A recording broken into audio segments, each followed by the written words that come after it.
वंदे मातरम, भारत माता की जय, जय हिंदू राष्ट्र। मेरे प्यारे सभी भाइयों और बहनों, इतनी बड़ी संख्या में आप उपस्थित हैं, इसके लिए आप सभी का बहुत आभार है।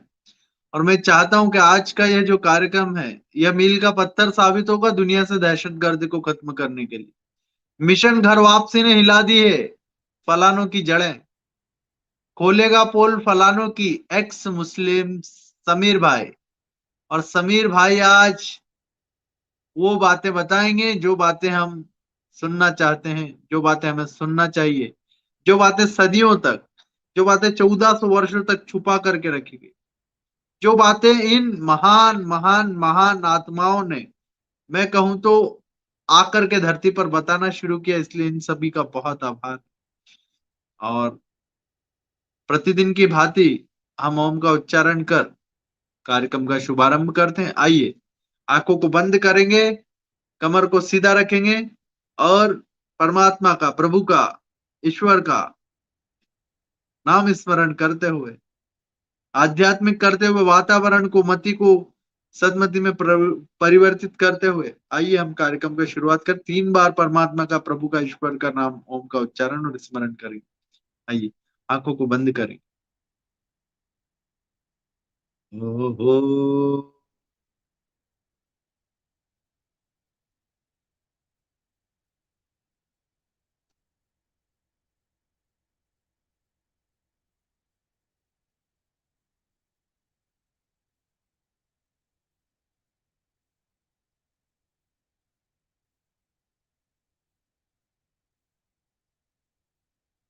दोनों हाथों को आपस में रगड़ कर चेहरे पर स्पर्श कर आंखों को धीरे धीरे खोलेंगे।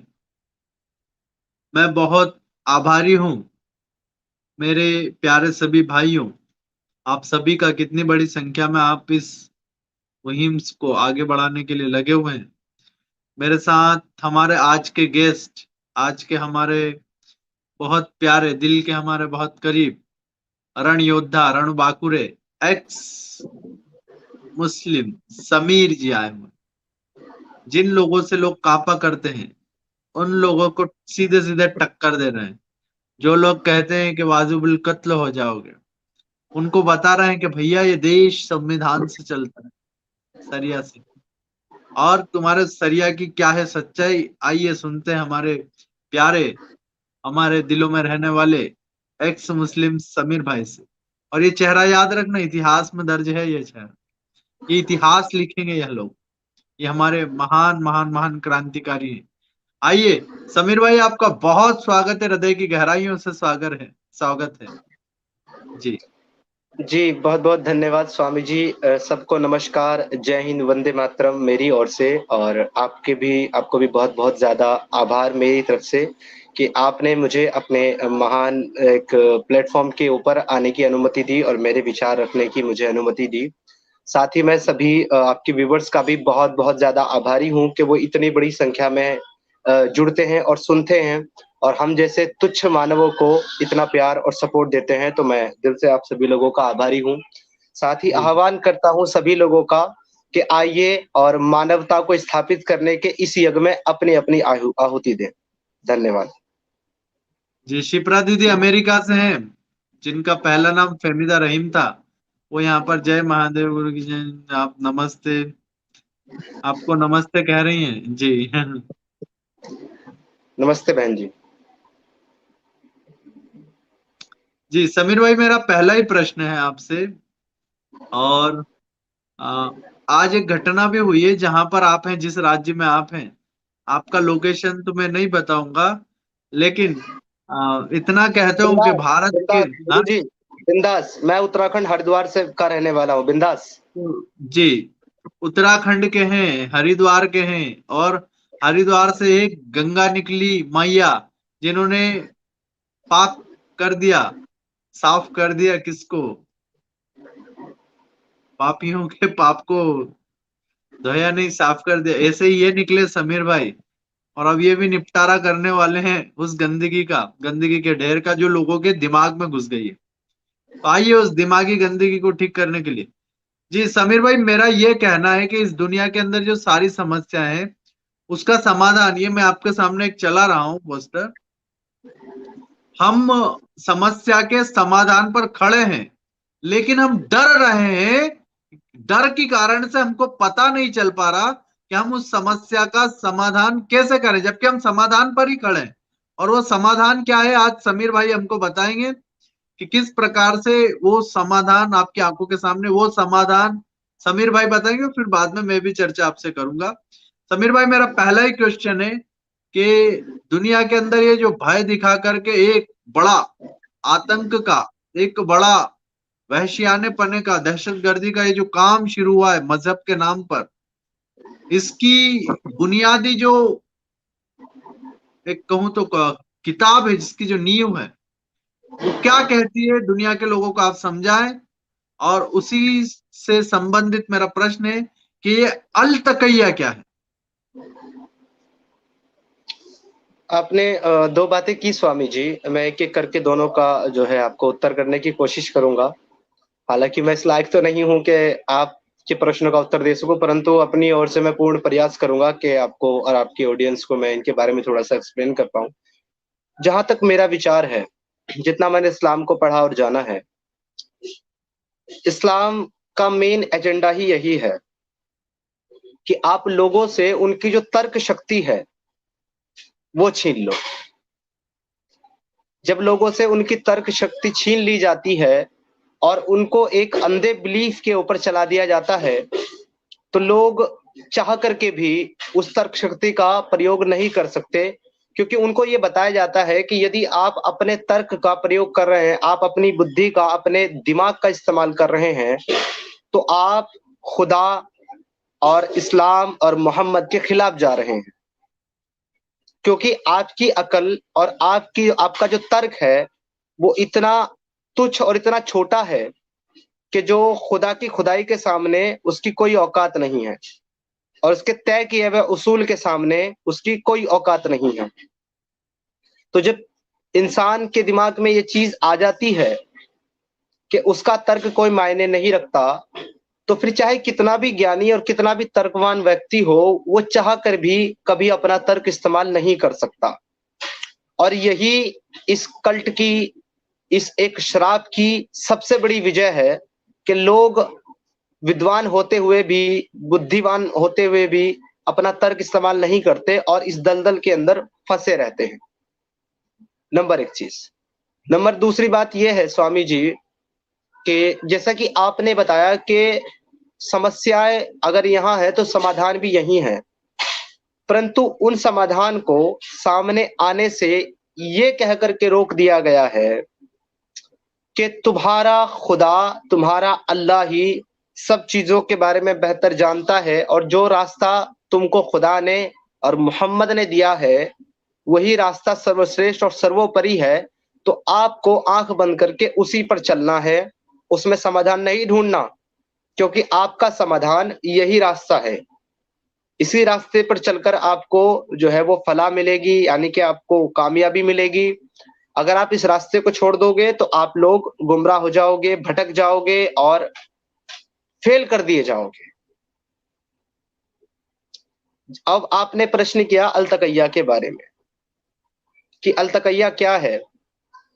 अलतकैया यही है स्वामी जी, बहुत सारी ऑथेंटिक हदीस है, खुद कुरान की बहुत सारी आयतें हैं जो ये कहती है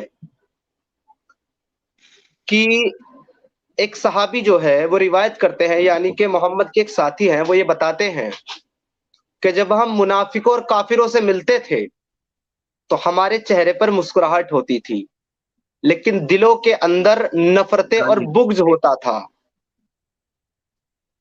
बुग्ज बोले यानी तो गालियां, अंदर से बुग्ज बोले तो उनके कपट। प्रति एक नफरत, एक एजेंडा हम दिल में रखते थे कि ये लोग बहुत गंदे लोग हैं, बहुत बुरे लोग हैं, बड़े घटिया लोग हैं। जब ये सोच सामने रहती है तो फिर सामने वाले को तो ये लगता है कि ये मुझे बड़े प्रेम और बड़े प्रेम भाव से मिल रहा है, बड़ा अच्छा इंसान है और ये कट्टर नहीं है, परंतु दिल के अंदर वही चीज होती है। क्योंकि सबसे पहला मुसलमान बनने के लिए सबसे पहली दायमी, यानी जो ये ग्राउंड लेवल की शर्त है वो यही है कि आपको कुरान की, यानी कि अल्लाह की, और हदीसों की, यानी कि मोहम्मद की कही हुई एक एक बात को पूरे तौर पे यकीनी जानना, यानी कि उसको सच मानना और उसको फॉलो करना है। और जब कुरान खुद कहता है कि तुम काफिरों और मुशरिकों यानी कि नॉन मुस्लिम्स को अपना दोस्त ना बनाओ, बेशक अल्लाह उनको पसंद नहीं करता क्योंकि वो आपस में एक दूसरे के दोस्त हैं। तो जब अल्लाह ये कहेगा तो कोई मुसलमान किस तरीके से ये बात जानने के बाद किसी से दोस्ती करेगा। और जब मोहम्मद साहब ये कहते हैं कि तुम में से काफिरों का साथ दे या काफिरों को अपना बना या काफिरों के साथ की सोहबत में रहे, वो मुझ में से नहीं है, तो किस तरीके से एक मुसलमान जो है किसी को अपना दोस्त बनाएगा या अपना हितैषी समझेगा या उसका हितैषी बनेगा। परंतु फिर भी यदि करता है तो वहां पर एक चीज और मेंशन की जाती है। बहुत सारे मौलवियों के वीडियोस हमने देखे हैं और मैंने अपने चैनल के ऊपर भी अपलोड किए हैं। एक मौलाना है, वो अपनी वीडियो में अगर आप कहें तो मैं चला दूं। चलाइए चलाइए, इससे बढ़िया क्या होगा। मेरी एक आईडी नीचे बैक स्टेज में है सिस्टम वाली, वो यहाँ रहेगी गुरुजी, उससे मैं स्क्रीन शेयर करूंगा, आप दिखाइएगा। बिल्कुल, मैं ये आपके साथ शेयर करता हूं। नहीं, इसको नीचे कर दीजिए, आईडी को बैक स्टेज ही कर दीजिए जी। ओके, मैं वो शेयर करता हूं आपके साथ स्क्रीन।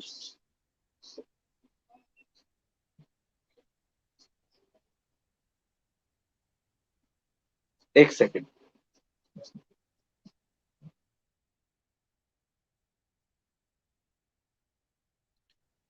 तो साथियों, यहाँ जो जानकारी दी जाएगी वो ऑथेंटिक है, वो जानकारी बड़े रिसर्च के बाद आपके भी चाहिए।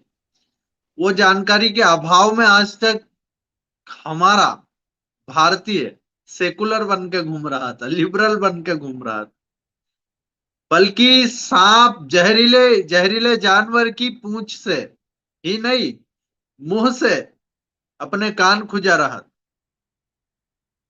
जहरीले जानवरों को बगल में लेकर के घूम रहे हैं हम, और हम कह रहे हैं कि हमारा भाई है, भाई है, भाई है, भाई है, जो कसाई है।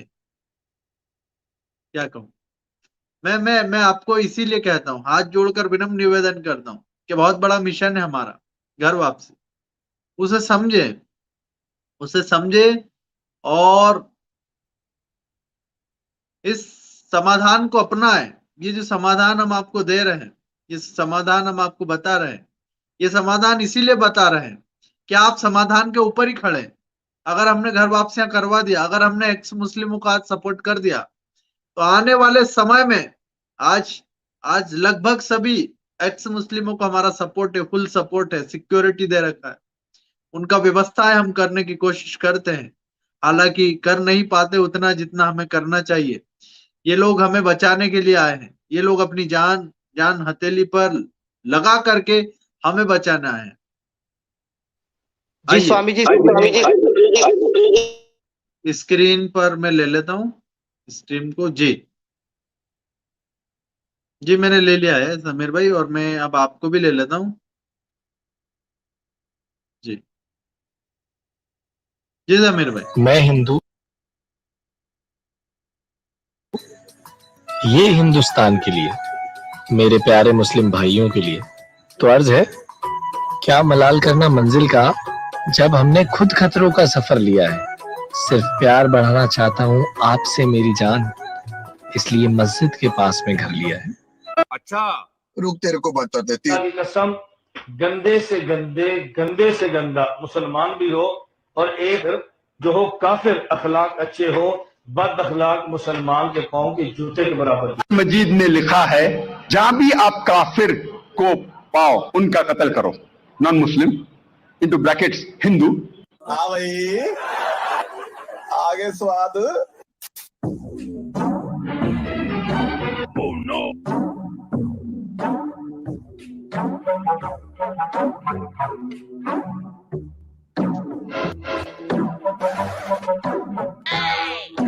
साले तभी भाई साहब कुछ ज्यादा नहीं हो गया ये, मतलब कुछ भी। हाँ जी, लैट्रीन के साथ जितना ताल्लुक बंदी की मजबूरी है उसके बगैर गुजारा नहीं। तो आपने फरमाया अगर जिंदगी में मुसलमानों को काफिरों से ताल्लुक रखना भी पड़े तो इस नियत से रखे जैसे लैट्रीन के बगैर गुजारा नहीं है। जी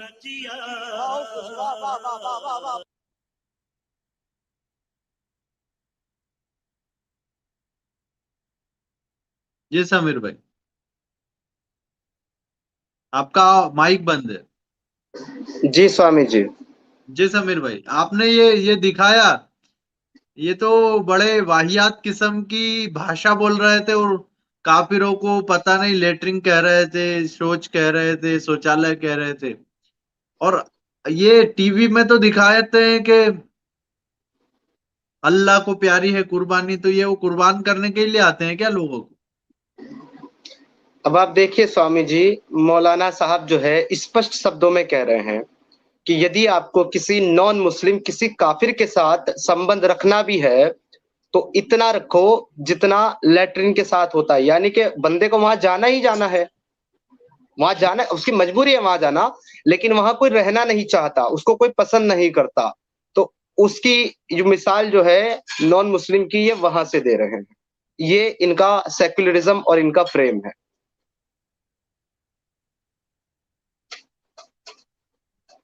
नहीं, ये मतलब कहा जाता है कि सिर्फ मौलवी खराब है, मुफ्ती खराब है, या ये आलिम खराब है, या वो किताब में प्रॉब्लम है? प्रॉब्लम कहाँ है, जड़ कहाँ है? आज आपको मैं एक बात बताता हूँ स्वामी जी, ये थोड़ी सी जो है शायद आपके लिए अटपटी हो, परंतु आप समझेंगे, क्योंकि मैं इसको लॉजिकली तौर पे आपको समझाता हूँ। जी।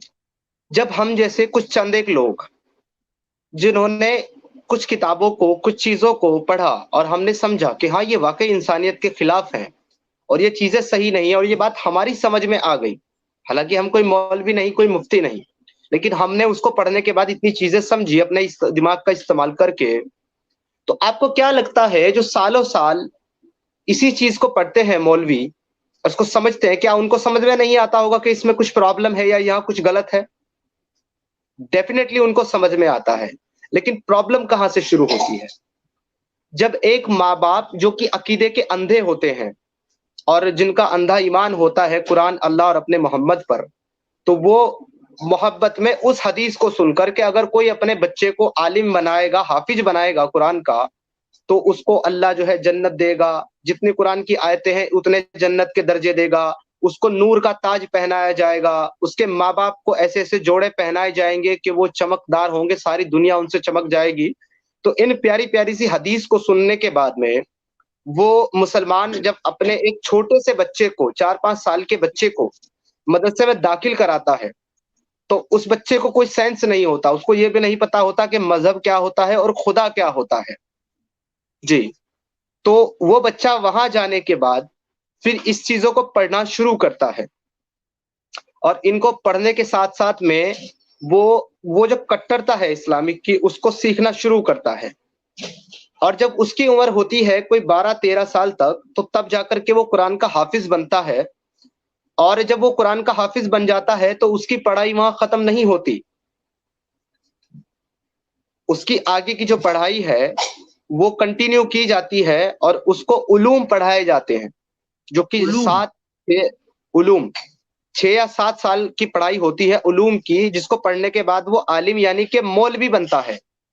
अब वो 12 में अगर आप 7 काउंट करेंगे तो वो 19 साल की उम्र तक पहुंच जाता है बच्चा, जब तक वो आलिम बन जाता है।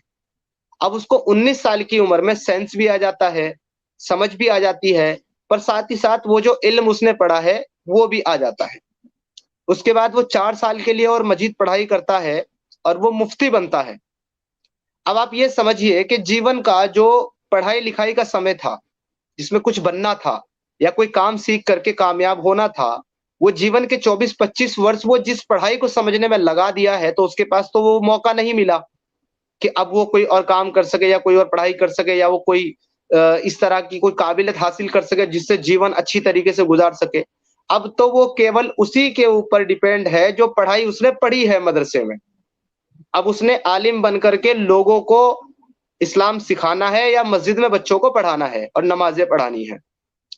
अब अगर स्वामी जी ऐसी कंडीशन में वो सच्चाई जानने के बाद ये सच्चाई लोगों को बता भी दे,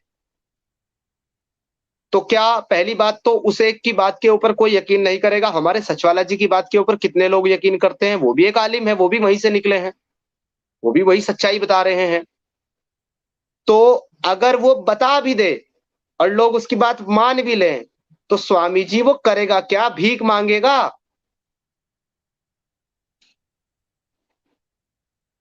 तो गंभीर समस्या। उसको पता है कि अब अगर ये झूठ भी है, अगर ये झूठा मजहब भी है, अगर ये गंदगी चीज भी है, तो भी इसको ग्लोरीफाई करके ही जिंदगी चलेगी, हमारी भी और हमारे बच्चों की भी। तो उसकी मजबूरी है उसको जानते हुए भी बुरा ना कहना।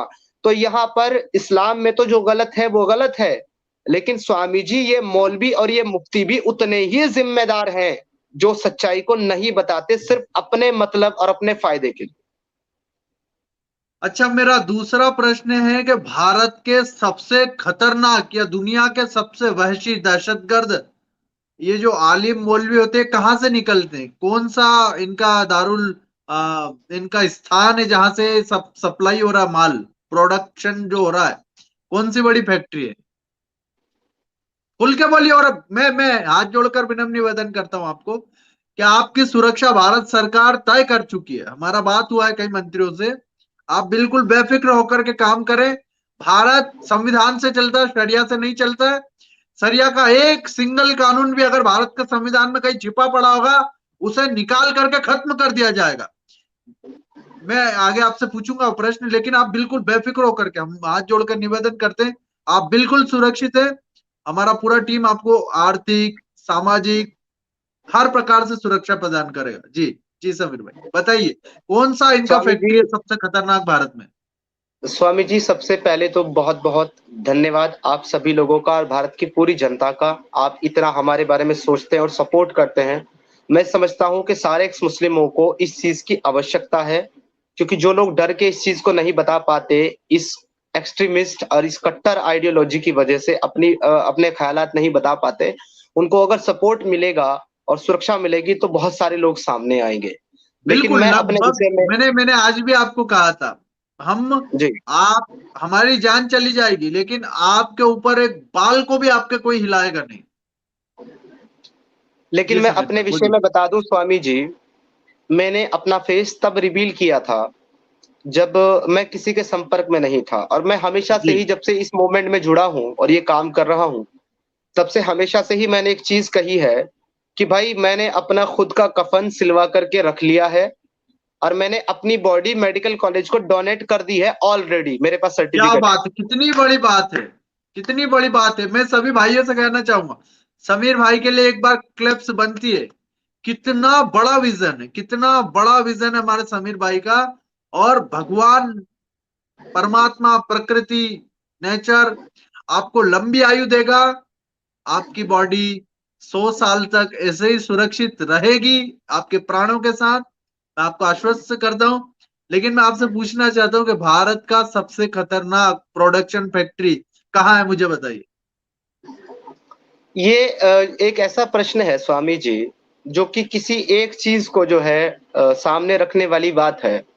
मैं तो ये कहूंगा यहाँ पर कि अगर आप एटॉमिक या न्यूक्लियर प्रोडक्ट में डील करते हैं, या आप विस्फोटक सामग्री में डील करते हैं, तो फर्क नहीं पड़ता कि छोटा कारखाना है या बड़ा कारखाना है, जैसे हल्की सी चिंगारी लगेगी धमाका उतना ही होगा स्वामी जी। मतलब आप कहते हैं कि छोटे से छोटे मदरसे के अंदर से निकला हुआ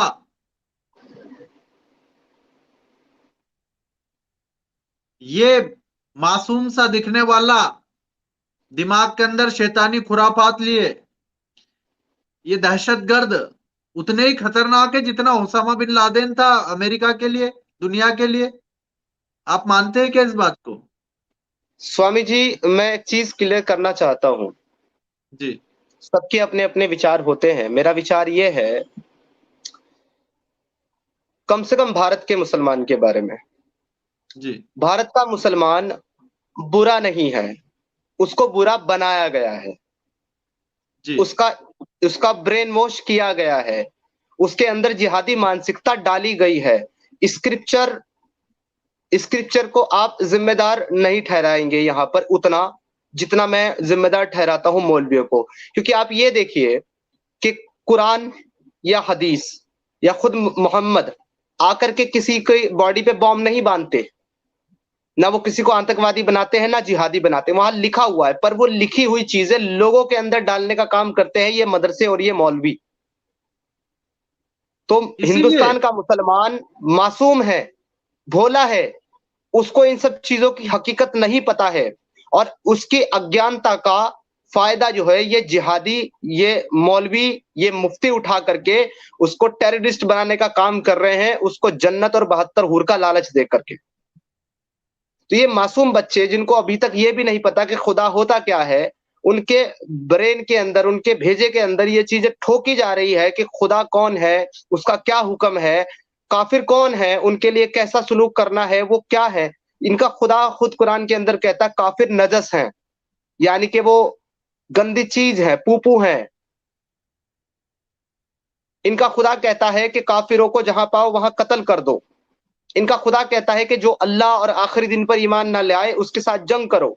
और आप बात करते हैं जहां पर अभी आपने थोड़ी देर पहले बात की कि कौन ज्यादा खतरनाक है, मैं कहता हूं दुनिया का हर एक वो इंसान जो ये समझता है कि कुरान के अंदर जो हुक्म दिया गया है वो फॉलो करना चाहिए और वही सही रास्ता है, दुनिया का हर एक वो इंसान दुनिया के किसी भी कोने में बैठा हुआ वो खतरनाक है। क्योंकि उसको पता है कि उसके खुदा ने कुरान में ये कहा है कि जब तुम कमजोर हो, तुम माइनॉरिटी में हो, तुम कम हो, तो अल तकैया करो, यानी मोहब्बत दिखाओ अपने अपोजिट के साथ कि भाई हम तुम्हारे साथ मोहब्बत से रहते हैं। जैसे कि हमारे हिंदुस्तान में आज हो रहा है, अलग अलग वीडियोस आती हैं भाईचारे की, अलग अलग चीजें आती हैं, ये अल तकैया है। और जब तुम पावरफुल हो, कुरान के अंदर बाकायदा आयत है कि जब तुम पावरफुल हो, तुम मेजोरिटी में हो, तब अमन पीस की बात मत करो, तब जाओ उनके साथ जंग करो जो अल्लाह से बुग़्ज़ रखते हैं, यानी अल्लाह के खिलाफ बात करते हैं, अल्लाह के दीन के खिलाफ चलते हैं, उनके साथ जाकर के जंग करो। और सिर्फ जंग ही नहीं करो, उनको कत्ल कर दो, तब तक उनके साथ लड़ो जब तक या तो वो मुसलमान होकर के तुम्हारी तरह नमाज ना पढ़ें, तुम्हारी तरह बकरे को ना काटें, तुम्हारी तरह हज ना करें, तुम्हारी तरह ज़कात ना दें, या तो फिर अगर उसी मजहब में रहना चाहें तो झुक करके छोटे बन करके तुमको टैक्स दें अपने रिलीजन को फॉलो करने का, जिजिया। और नहीं इन जजिया दोनों में से किसी भी, जिजिया दें। जिजिया एक टैक्स होता है जो कि नॉन मुस्लिम हमेशा उस हुकूमत को देता है जो मुस्लिम हुकूमत होती है। तो अगर उसको उस हुकूमत के अंदर रह करके, उसकी टेरिटरी में रह करके अपने रिलीजन को फॉलो करना है, जो उसका बिलीव है उसको मानना है, तो उसको उसके बदले में हर साल टैक्स देना होगा, उसको कहते हैं जिजिया। लेकिन अगर कोई नॉन मुस्लिम इन दोनों शर्तों पर ना आए, यानी कि ना तो मुसलमान हो ना जजिया दे, तो तब उसको कत्ल करो, उसके घर में जो उसकी माँ बहन बेटियां बच्चियां हैं उनको पकड़ो, उनको अपनी सेक्स स्लेव बनाओ, उनका बलात्कार करो, फिर उनको मार्केट में ले जाके बेचो। ये कुरान का हुक्म है। नहीं, आप इतना बड़ा आप जानकारी यहाँ पर दे रहे हैं। इस इसी जानकारी को देने की वजह से अभी तक दुनिया में कितने कत्ल और गैरत हुआ, कितना जिनोसाइड हुआ है।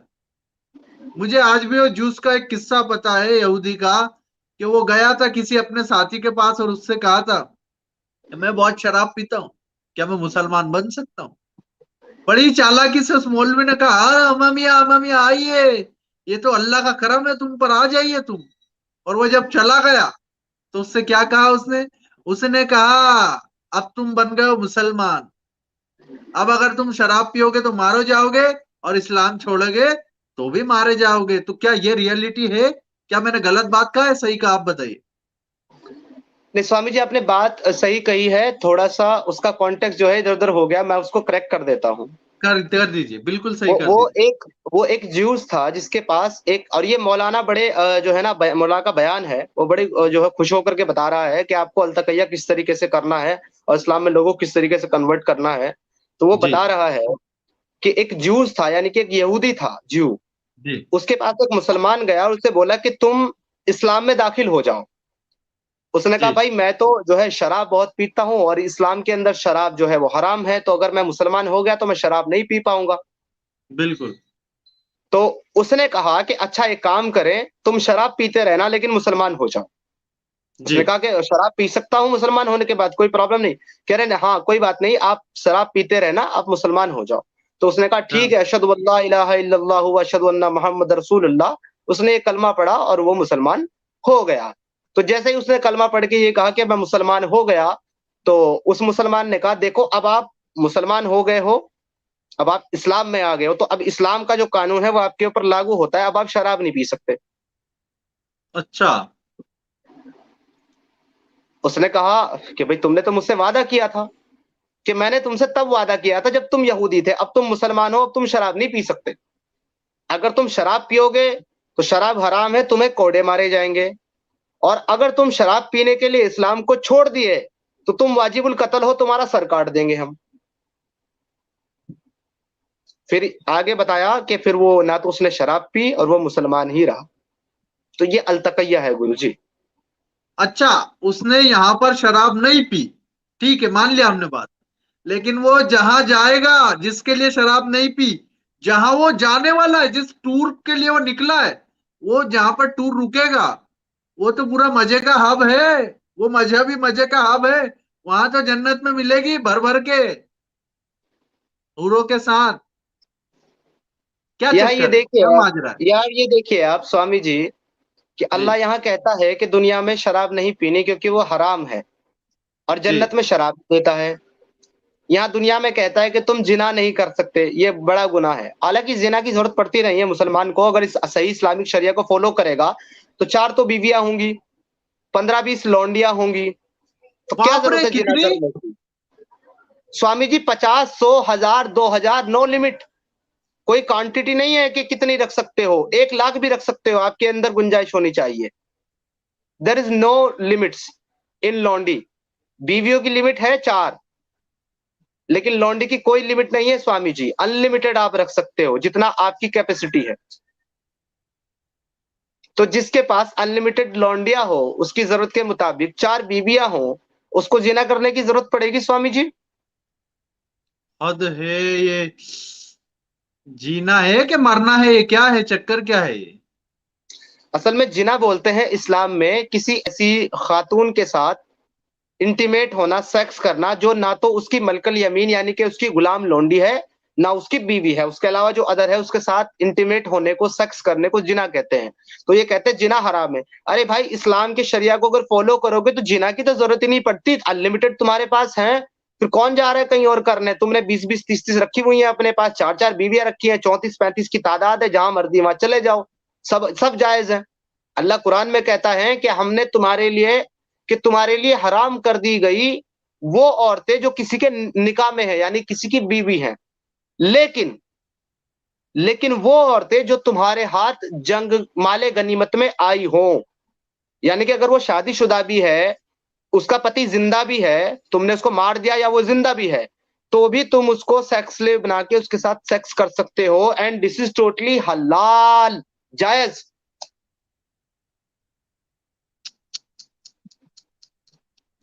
हद है, हद है। ये हलाल है, हराम है, ये बातें बता बता करके यहाँ के, अभी मुंबई में एक बहुत बड़ा पार्टी हुआ, बहुत बड़ा पार्टी चल रहा था।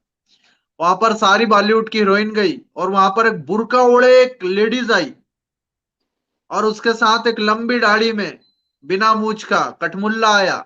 कठमुल्ला कहते हैं ना इन बिना मूछ की दाढ़ी वालों को, जो बहुत अपने माथे पे यहाँ पे कलंक का निशान लगा लेते, बार बार सिर ठोक ठोक करके, मक्का की तरफ मुंह करके, कहते हैं हम बुद्ध को मानते नहीं, बुद्ध की तरफ मुंह करते हैं। वो कहने लगी कि इससे अच्छा मुझे दीन कुछ नहीं लगा। तो मेरा अगला क्वेश्चन ही यहां से, कि क्या महिलाओं के लिए इससे सेफ कोई जगह नहीं है?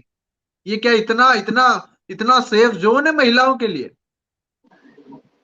और आज ऐसी समीर भाई, आज ऐसी ब्रेव एक लेडी का बर्थडे है, उनका वार दिवस है, हमारी सभी की प्रिय, सभी के दिलों पे राज करने वाली, मैं कहूं तो वर्तमान में एक क्रांति की ज्वाला लेकर के चलने वाली अमीना सरदार जी का आज बर्थडे है।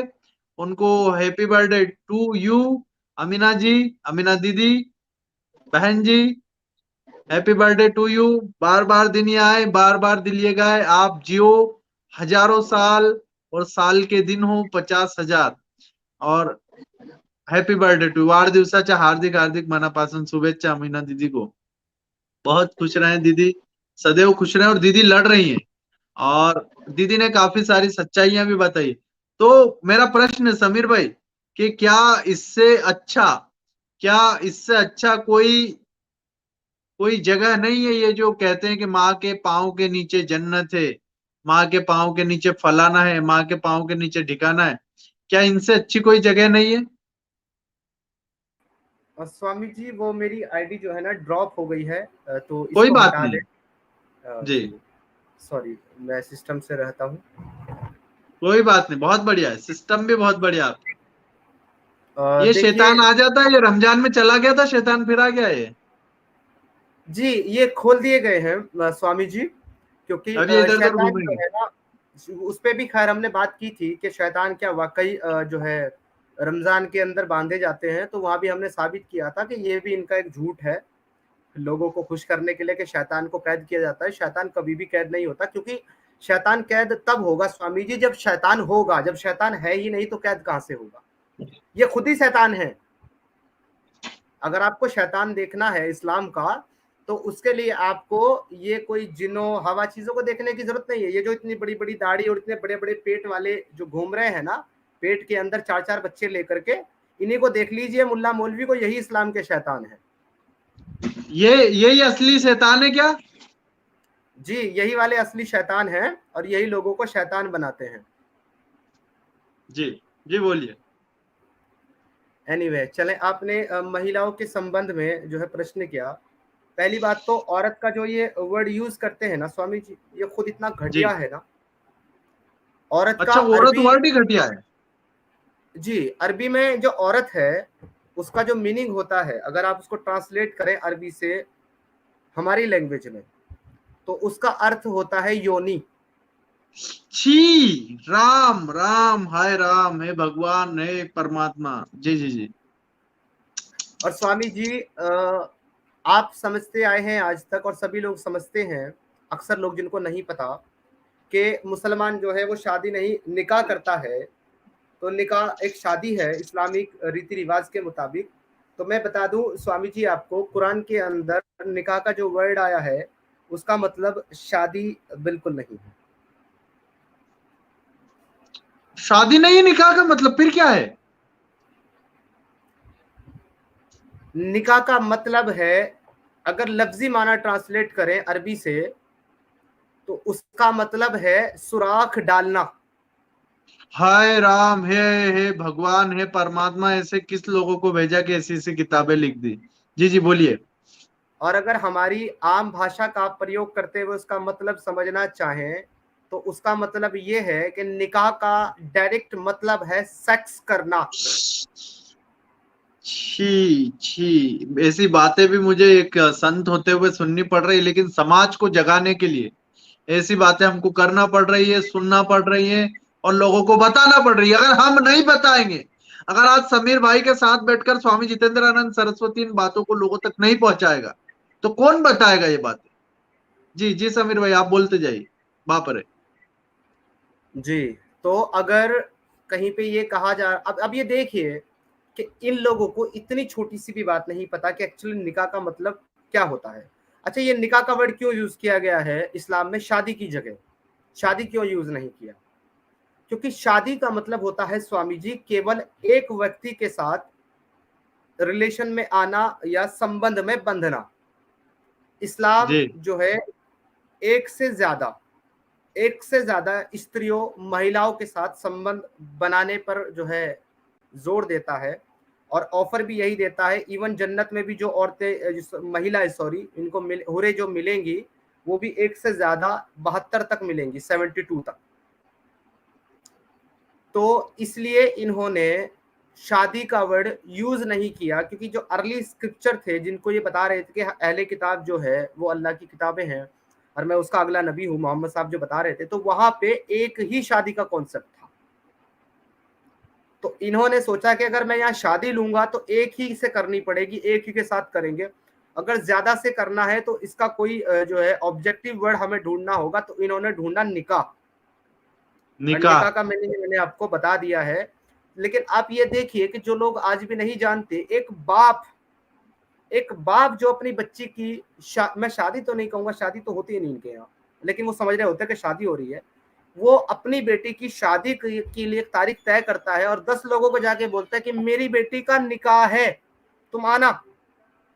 कार्ड में छपवाता है निकाह अल मिन अल सुन्नती, निकाह बाप रे। मिन अल सुन्नती, यानी कि वो बाप इनडायरेक्टली इग्नोरेंस में और अपनी अज्ञानता में ये कह रहा है कि मेरी बेटी के साथ ये काम होने वाला है, तुम आना। छी छी छी, राम राम।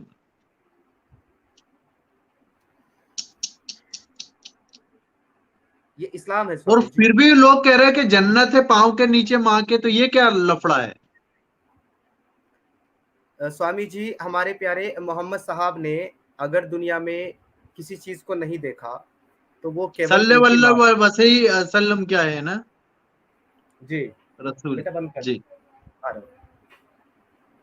तो उन्होंने अगर किसी को नहीं देखा स्वामी जी, तो वो माँ है उनकी, इसलिए माँ के लिए थोड़ी बहुत इज्जत बाकी रही, जी वरना बाकी जितने रिश्ते मोहम्मद साहब ने देखे उन सबको अपने जीते जी ही उन्होंने गालियां दी, बुरा भला कहा, उनके लिए नफरतें दिखाई।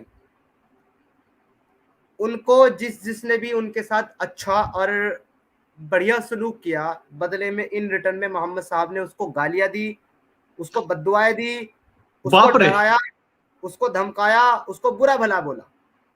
अरे जब आप मोहम्मद साहब की लाइफ को देखते हैं, जब ये पैदा हुए तो इनके बाप पहले ही मर चुके थे, और बहुत से जो है रेफरेंस ये कहते हैं कि ये अपने फादर के मरने के 4 साल के बाद पैदा हुए, 4 जी जी साल के बाद।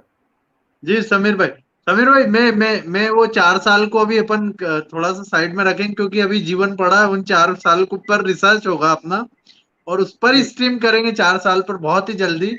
मुझे तो ये जी बताइए कि माँ के पाँव के नीचे जन्नत कैसे आ गई? जी, और मैं जन्नत में वहीं आ रहा हूँ। 72 हूर माँ के पाँव के नीचे ही है। जी मैं वहीं आ रहा हूँ, मैं आपको जी उसका भी जवाब दूंगा। तो मैं छोटी सी बात रख रहा हूँ ताकि आपको समझ में आ जाए कॉन्सेप्ट क्या है।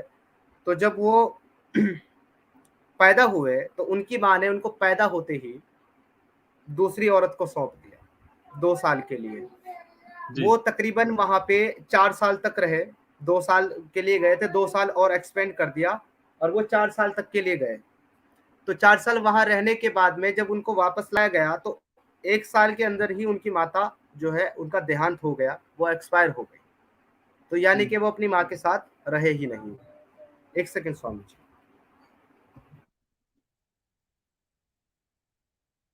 जी। थोड़ा समीर भाई का आसपास का वातावरण थोड़ा लगता है कि इब्लिस आ गया है, इब्लिस घूम रहा है इधर उधर, शैतानी आ गए हैं, तो अपने को दूर कर। इब्लिस आ गया था क्या समीर भाई? नहीं नहीं स्वामी जी, ऐसा ऐसा नहीं। मेरी प्यारी सी बेटी आई थी, आपकी अच्छा बच्ची। अच्छा, फिर ठीक है। नहीं, आज मेरे को एक मौलाना कह रहा था कि जब भी परेशानी आती स्वामी जी तुम्हारे कैमरे में, तुम्हारे मोबाइल में, तुम्हारी जुबान पे इब्लिस बैठ गया है।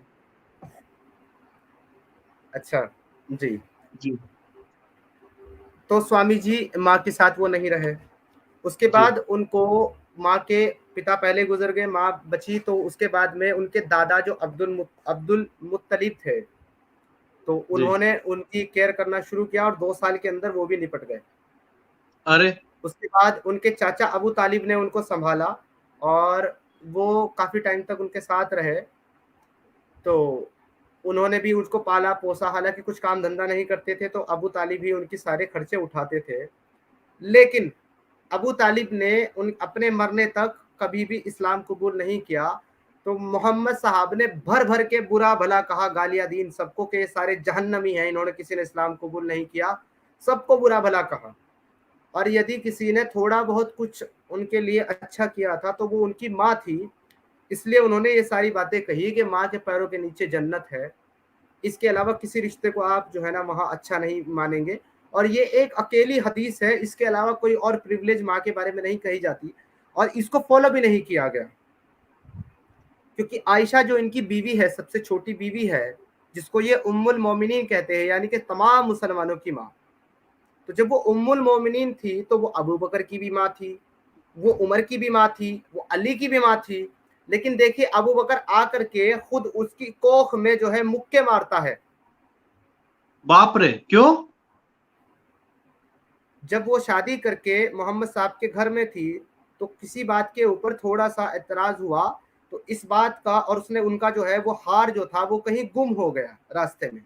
एक हार था जी। गले में, किसी ने गिफ्ट दिया था, तो वो गुम हो गया। और वो गुम होने के बाद में उसको ढूंढने के लिए आयशा गई तो काफिले से पीछे रह गई, जो काफिला चल रहा था, सफर में थे। तो जब वो जी। आकर के अपने पहुंची अपने टेंट के अंदर, तो अबू बकर आए और आकर के उनको जो है मुक्के कुसुन मारे उनकी कोख के अंदर कि तुम कहाँ गई थी। तो यहाँ ये तो माँ का इज्जत है। अली की भी वो माँ थी, लेकिन अली ने उनके साथ जंग की, उन्होंने अली के साथ जंग की, अली ने उनके साथ जंग की। असल में ये सारे लोग शुरू से ही जानते थे कि इस्लाम कोई सच्चा मजहब नहीं है और मोहम्मद कोई अल्लाह के रसूल नहीं है, झूठे हैं, ये झूठी बातें बताते हैं अल्लाह का नाम लेकर के। इसीलिए आप देखेंगे कि मोहम्मद साहब के मरने के तुरंत बाद ही इन लोगों ने आपस में ही लड़ाई की है उस गद्दी, उस सल्तनत के लिए। ये सहाबी आपस में लड़े हैं। सबसे पहले जो खलीफा बने अबू बकर, वो तो अपनी मौत मर गए 1-2 साल के अंदर ही। उसके बाद उमर बने, उनको कत्ल किया, किसने किया? मुसलमानों ने कत्ल किया। उसके बाद उस्मान बने, उनको किसने कत्ल किया? मुसलमानों ने कत्ल किया। उसके बाद अली बने, उनको किसने कत्ल किया? मुसलमानों ने कत्ल किया। अली की जो औलादे थी हसन हुसैन, उसको किसने कत्ल किया? यजीद ने, मुसलमानों ने कत्ल किया। ये आपस में ही लड़ के मरे हैं। और आप ये देखिए कि अगर अल्लाह के रसूल होते, वो सच्चे सल्लल्लाहु अलैहि वसल्लम जो कहा जाता है, वो अगर वो सच्चे रसूल होते और लोगों को यकीन होता कि ये सच्चे रसूल हैं, आप बताएं स्वामी जी, क्या उन्हीं की औलाद को उन्हीं के मानने वाले कत्ल कर रहे होते? सच है, सही बोल रहे हो। उन्हीं के अपने मानने वालों ने उन्हीं के औलादों को कत्ल किया है। उमर ने खुद उमर ने हजरत फातिमा के घर के ऊपर हमला किया, उनके घर में आग लगवाई। जब वो दरवाजे के पीछे छिपके खड़ी हो दरवाजे से गई, गिर के मरी हो? दरवाजे से? नहीं, दरवाजे के पीछे वो खड़ी हो गई। ये हुआ कि जी। जब उमर खलीफा बने तो अली जो है उनकी खिलाफत के, उनके खलीफा बनने की मुखालफत कर रहे थे, उनके खिलाफ थे। तो उन्होंने क्या किया कि खुद खलीफा बन गए और उसके बाद चंद लोगों को लेकर के अली के घर पहुंचे। तो अली घर पे नहीं थे, फातिमा अकेली थी, और जो है ना उनके घर को आग लगा दी। अब उनकी डर करके उनसे फातिमा जो है वो दरवाजे के पीछे छिप गई, एंड शी वाज प्रेग्नेंट। वो उस वक्त गर्भवती थी। उनके पेट में एक उनका होने वाला बच्चा था जिसका नाम भी तय कर लिया गया था कि क्या रखना है अगर वो पैदा होता है। तो वो दरवाजे के पीछे छिप के खड़ी हो गई। तो इन जालिमों ने इतनी जोर से दरवाजे को धक्का की दिया कि फातिमा दीवार और दरवाजे के बीच में भिच गई और उनके पेट का जो बच्चा था वो भी मर गया। अरे राम, हाय राम, हाय राम, हे राम। कौन है दरिंदे, कौन है दरिंदे, क्या पढ़ के आए? मैं कहता हूँ स्वामी जी, अगर मोहम्मद साहब की जगह नबी या रसूल का दर्जा फातिमा को दिया जाता ना, तो आज इस्लाम जी। किसी और शक्ल में होता। हजरत जी। फातिमा की जो जिंदगी है वो बड़ी शांतिपूर्ण है हमेशा से, और एक ही शादी उन्होंने अपने जीवन में की है और उसी के सामने वो मरी है। मोहम्मद साहब की जो लाइफ है, जिसको एक नमूना बताया जाता है, एक आइडियल बताया जाता है, मैं समझता हूँ उससे बेहतर आइडियल, उससे बेहतर नमूना तो उसकी बेटी की जिंदगी है। अगर आप उसको पढ़ लें, वो किसी भी सूरत में किसी नबी की जिंदगी हो ही नहीं सकती, किसी एक नमूने की जिंदगी हो ही नहीं सकती। आप रसूल को अगर नमूने के तौर पे फॉलो करेंगे तो आप क्या फॉलो करेंगे? आप 6 साल की बच्ची से शादी करेंगे? तो मैं आप मियाँ सेक्स खलीफाओं से कहता हूँ, हाँ जी, जी, मैं कहता हूँ सारे मियाँ खलीफाओं से कि मियाँ खलीफा मत बनो, हैं? मियाँ खलीफा जी, बनोगे तो क्या होगा तुम्हारा दुनिया जानती है। और समीर भाई, मेरा अगला क्वेश्चन आपसे ये है कि ये जो भारत के अंदर आज इतने सारे आप कह रहे हैं कि जी स्वामी जी, हर मुसलमान खराब नहीं है, लेकिन यहाँ पर जितने भी मुसलमान आके कमेंट्स कर रहे हैं वो आपको बड़ी भयंकर और मुझे बड़ी गंदी घिनौनी गालियां दे रहे हैं। और एक के नाम के आगे तो डॉक्टर लगा हुआ है, मैं उसका कमेंट चला देता हूँ। डॉक्टर है, पता नहीं डॉक्टर है कि क्या है, नाम के आगे DR लगा लिया, क्या चक्कर है इनके। पढ़े लिखे तो लगते नहीं, गंदी गंदी गालियां कहाँ से सीख के आ जाते हैं।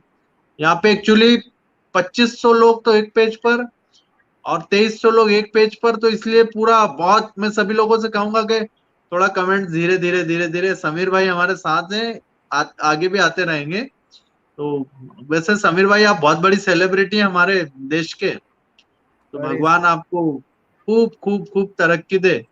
तो ये इतने सारे लोग धीरे धीरे कमेंट्स कीजिए, एक एक एक एक एक एक, और स्पैम मत कीजिए प्लीज, प्लीज बोल रहा हूँ। और कोई ये, अभी मैं तो उधर समीर भाई बैठे इसलिए कुछ कह नहीं पा रहा हूँ। जो लोग गालियां दे रहे हैं कमेंट में, मैं वही दिखाना चाह रहा इनसे था आपको आप इनसे जी। केवल एक प्रश्न पूछिए और आपको समझ में आ जाएगा कि गालियां क्यों दे रहे हैं। इनसे पूछिए कि भैया क्या मोहम्मद रसूलुल्लाह को अपनी माँ, अपने बाप, अपनी बीवी, अपने बच्चों से बढ़कर मानते हो? यदि इनका आंसर आ जाए कि हाँ मानते हैं, तो फिर आप समझ लीजिए कि इनका इसी प्रकार की प्रतिक्रिया आनी है, क्योंकि इनको सिखाया ही यही गया है इनके मुल्लाओं ने कि मोहम्मद को अपने माँ बाप, अपने भाई बहन, अपने बीवी बच्चे, खुद की जान सबसे बढ़कर आपने मानना है। एक शख्सियत जो 1400 साल पहले आया और फसाद फैला करके दुनिया के अंदर चला गया, ये लोग आज भी उसको अपनी बीवी, अपनी माँ, अपने बच्चे और हर एक चीज से ज्यादा मानते और पूछते हैं। अरे अभी क्या हुआ, एक जगह नारे लगा रहे थे कि देखो मेरे नबी की शान, बच्चा बच्चा है कुर्बान। भैया क्यों कुर्बान है बच्चा बच्चा? बच्चा देश का नागरिक बने, कुर्बान क्यों हो यार? ये क्या नारे हैं? और मेरे आश्रम के बाहर आकर के और वहां पत्थर फेंक रहा है कि यहाँ पर वो रहता है, शैतान रहता है। मैंने कहा बेटा किसी दिन लपेटे में आ जाओगे तो हम तो यहाँ कुछ बोलते नहीं, लीगली बहुत हम संभल के चलते हैं। हमारा देश है, हमारे देश का कानून है। लेकिन याद रखो हमारे देश के कानून में अनुच्छेद है और उन अनुच्छेदों के छेद में से बाहर आ जाता हूं मैं। तो ध्यान रखें सभी जो प्यार करते हैं उधर मक्का के वालों को, तो हम ठीक टुकाई कर देते अच्छे से। फिर समीर भाई मेरा अगला प्रश्न आपसे ये है कि ये सूरा निसा है, सूरा निसा करके एक जो चैप्टर है, सूरा निसा में महिलाओं को इतना सारा अधिकार दिया गया। वाह वाह, अधिकार सुन के ही हमारा तो दिल, अधिकार शब्द वो भी इस्लाम में अगर सुन लिया जाए तो वाह वाह वाह वाह, ये तो बड़ा ही नहले पे दहला वाला काम है। लेकिन जब पढ़ते हैं तो अधिकार कहाँ दिखते? मुझे थोड़ा सा अधिकार दिखाएंगे। एक बहन कह रही थी कि अभी वो इस्लामी है, वो कह रही थी कि बहुत बड़ा बोले हमें तो जन्नत में बहुत बड़ा वो दिया जाएगा पद, बोले हम बहुत बड़े स्थान पे रहेंगे जन्नत में। तो वो क्या है मुझे थोड़ा सा बताएंगे तो अच्छा लगेगा हमारे साथियों को भी, कि सूरा निसा में क्या क्या अधिकार दिए गए महिलाओं। सूरा निसा के मुताबिक जो है, बल्कि पूरे इस्लाम के मुताबिक, अल्लाह जो है एक मुसलमान को, एक मोमिन को, एक जिहादी को, असल में जिहादी मैं यहाँ कहूँगा, जिहादी इसलिए कहूँगा कि 72 बीवी का जो कॉन्सेप्ट है, हूर का जो कॉन्सेप्ट है, वो उसके लिए है जो अल्लाह के रास्ते में जिहाद करते हुए मर गए। तो यहाँ जिहादी हम कह सकते हैं, कोई प्रॉब्लम नहीं है।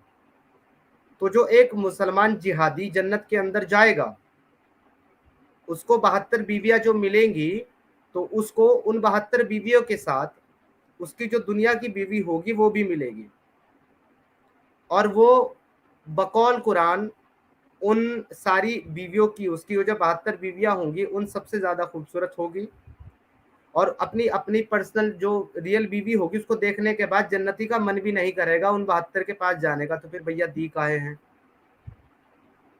अब उसके आगे बढ़ते हैं तो वो उन सब की सरदार होगी, और इस मुसलमान मर्द को ये हक होगा कि वो जिस बीवी को चाहे उसको बुलाएगा, और ये जो सरदार होगी ये वहां बैठ करके अपना जो खाविंद है, अपना जो हस्बैंड है, मर्द है वहां पे, उसकी इच्छानुसार उस हूर को उसके पास भेजेगी। अब जरूरत के वक्त किसी मर्द के पास किसी दूसरी महिला को भेजने वाली को क्या कहते हैं स्वामी जी? इस्लाम में तो सरदार कहते हैं, आम भाषा में क्या कहते हैं वो आप मुझसे बेहतर जानते होंगे। बिल्कुल, मैं तो शब्द भी यूज नहीं करता और दुनिया भी यूज नहीं करेगी। मैं तो कहना चाहूंगा कि छी छी छी, बस इतना है इस किताब में। एग्जैक्ट वो हमारे यहाँ ममता बनर्जी ने करना काका छे छे छी छी, वो है। जाते हैं स्वामी जी, हमारी ऑडियंस जो है वो बड़ी समझदार है, वो समझ जाती है। बिल्कुल। अरे आपको बहुत प्यार कर रही पब्लिक के, आप इस टाइम पे भारत के हृदय में बसे हुए हैं लोगों के, क्योंकि आप सच्चाई बोल रहे हैं। और ये सच्चाई अगर हमारे पहले मालूम पड़ जाती 1947 में, तो मुझे नहीं लगता देश का बंटवारा होता तब तो, अच्छा क्योंकि हुआ स्वामी तबलीगी जी, जमात भी नहीं। जी अच्छा हुआ। अब आप कहेंगे ये कैसी बात कर रहा है मुस्लिम समीर, के देश का बंटवारा हुआ, पाकिस्तान बना, अच्छा हुआ।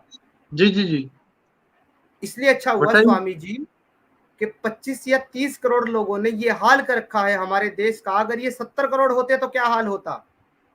अच्छा अरे रे हुआ रे कुछ रे। वहां चले गए जिहादी।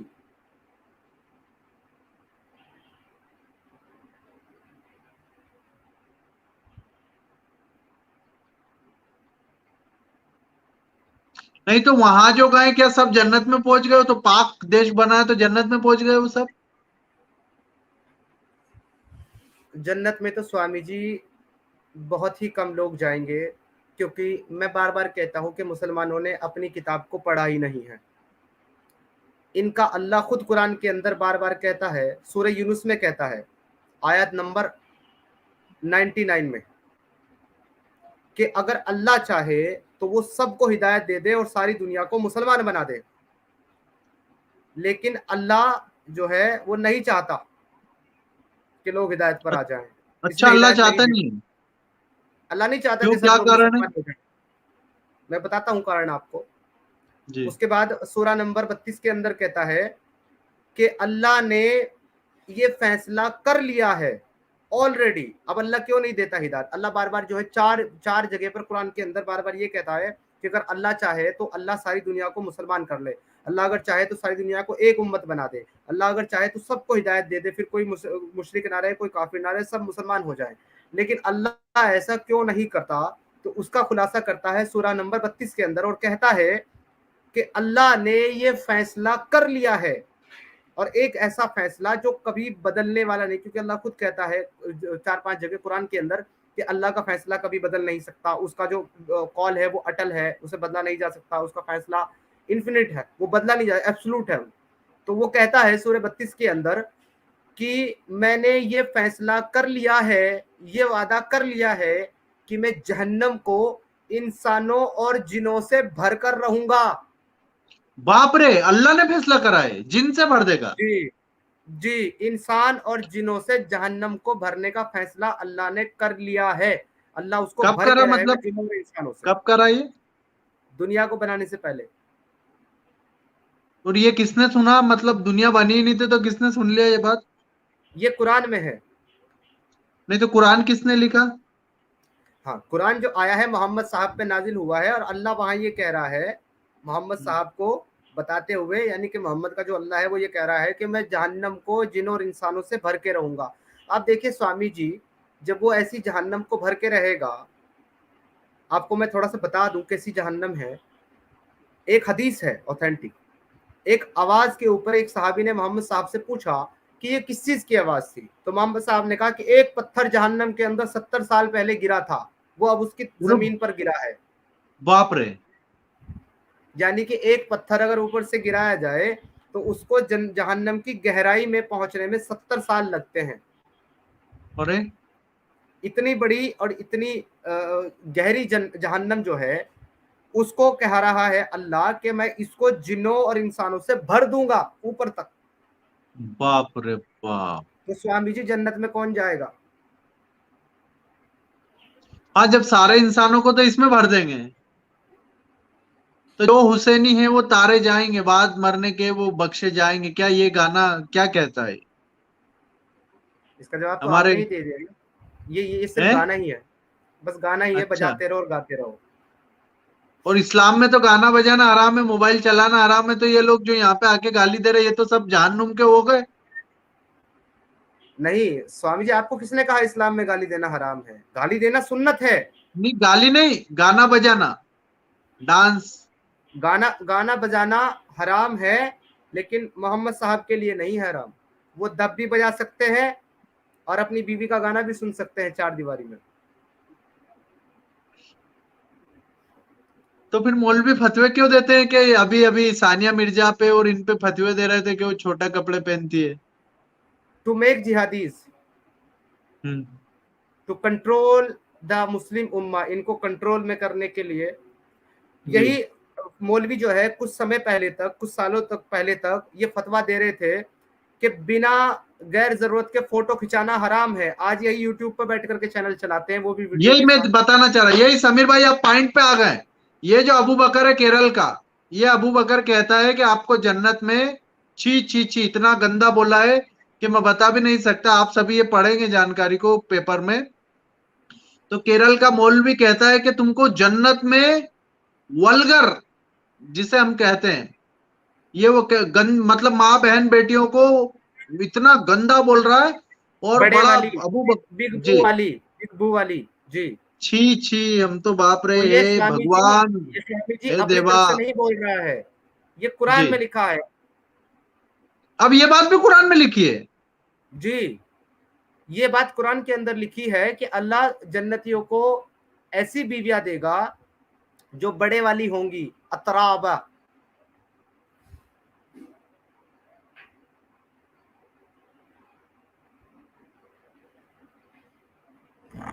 स्वामी जी शायद ड्रॉप हो गए हैं।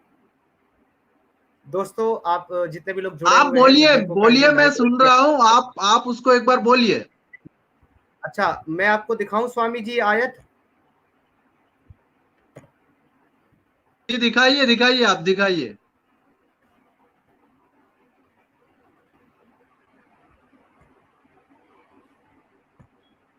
आप आयत मैं निकाल दिखाइए वो। मैं जी, निकालता हूं स्वामी। लेकिन ये क्या है, क्या मेरे भाई और बहनों समझो जरा, ये जानकारी के अभाव में काफी सारी बहनें, अभी मुंबई के अंदर एक शुक्ला बच्ची बेचारी छोटी सी, वो जानकारी के अभाव में जिहादी को दिल दे बैठी और जिहादी ने उसका कर दिया स्वाहा। जी समीर भाई, इतना नॉलेज अभी तक आप छुपा के बैठे थे, आपको तो नोबेल मिलेगा, पता है आपको? सबसे बड़ी शांति एक्स मुस्लिम ला रहे हैं दुनिया में। और मैं चाहता हूं कि नोबेल पुरस्कार किसी को मिले कि ना मिले, एक्स मुस्लिमों को दे दो, क्योंकि दुनिया में जो अशांति का कारण है उनको ये खत्म करने के लिए लगे हुए हैं। शांति का सबसे बड़ा पुरस्कार एक्स मुस्लिमों को जाना चाहिए। और जी, ये कैसे गंदे गंदी चीजें, ये अबू बकर को अभी तक जेल भी नहीं हुआ और हमको कहते हैं कि हम हेट स्पीच फैला रहे हैं। बताओ अब आप। और आज 12 बहनें एक ही परिवार की एक साथ अपने आश्रम में आई है, 12 बहनें। मैं चाहूंगा कि उनके वीडियोस जल्द रिलीज हो जाएंगे। 15 मई को बहुत बड़ी मात्रा में घर वापसी होगा, 15 मई को शायद लाइव टेलीकास्ट का हम कोशिश कर रहे हैं। और बड़ी बड़ी हमारी यूट्यूब की जो हमारी सेलिब्रिटीज हैं एक्स मुस्लिम, वो भी वहां पधारेंगे, वो भी वहां पर बैठेंगे और अपने लेक्चर भी देंगे। ऐसा मैं प्रबंध में लगा हुआ हूँ। और समीर भाई को तो जल्दी आप 1 या 2 दिन के अंदर देखेंगे, दुनिया को बहुत बड़ा एक उपहार मिलने वाला है जल्दी। समीर भाई बहुत अच्छा काम कर रहे हैं। जी, तो मियाँ खलीफाओं को और क्या कहना चाहेंगे आप? ये क्या चक्कर है ये? रहने दीजिए, नहीं मिल रही तो समीर भाई आप तो यही बताइए कि ये स्वामी जी, तो थोड़ा सा मुझे वो वेबसाइट खोलनी पड़ी पहले, उसमें थोड़ा समय लगा। ये आपकी जी स्क्रीन पे मैं ला रहा हूँ, शेयर कर रहा हूँ, आप दिखाएं इसमें।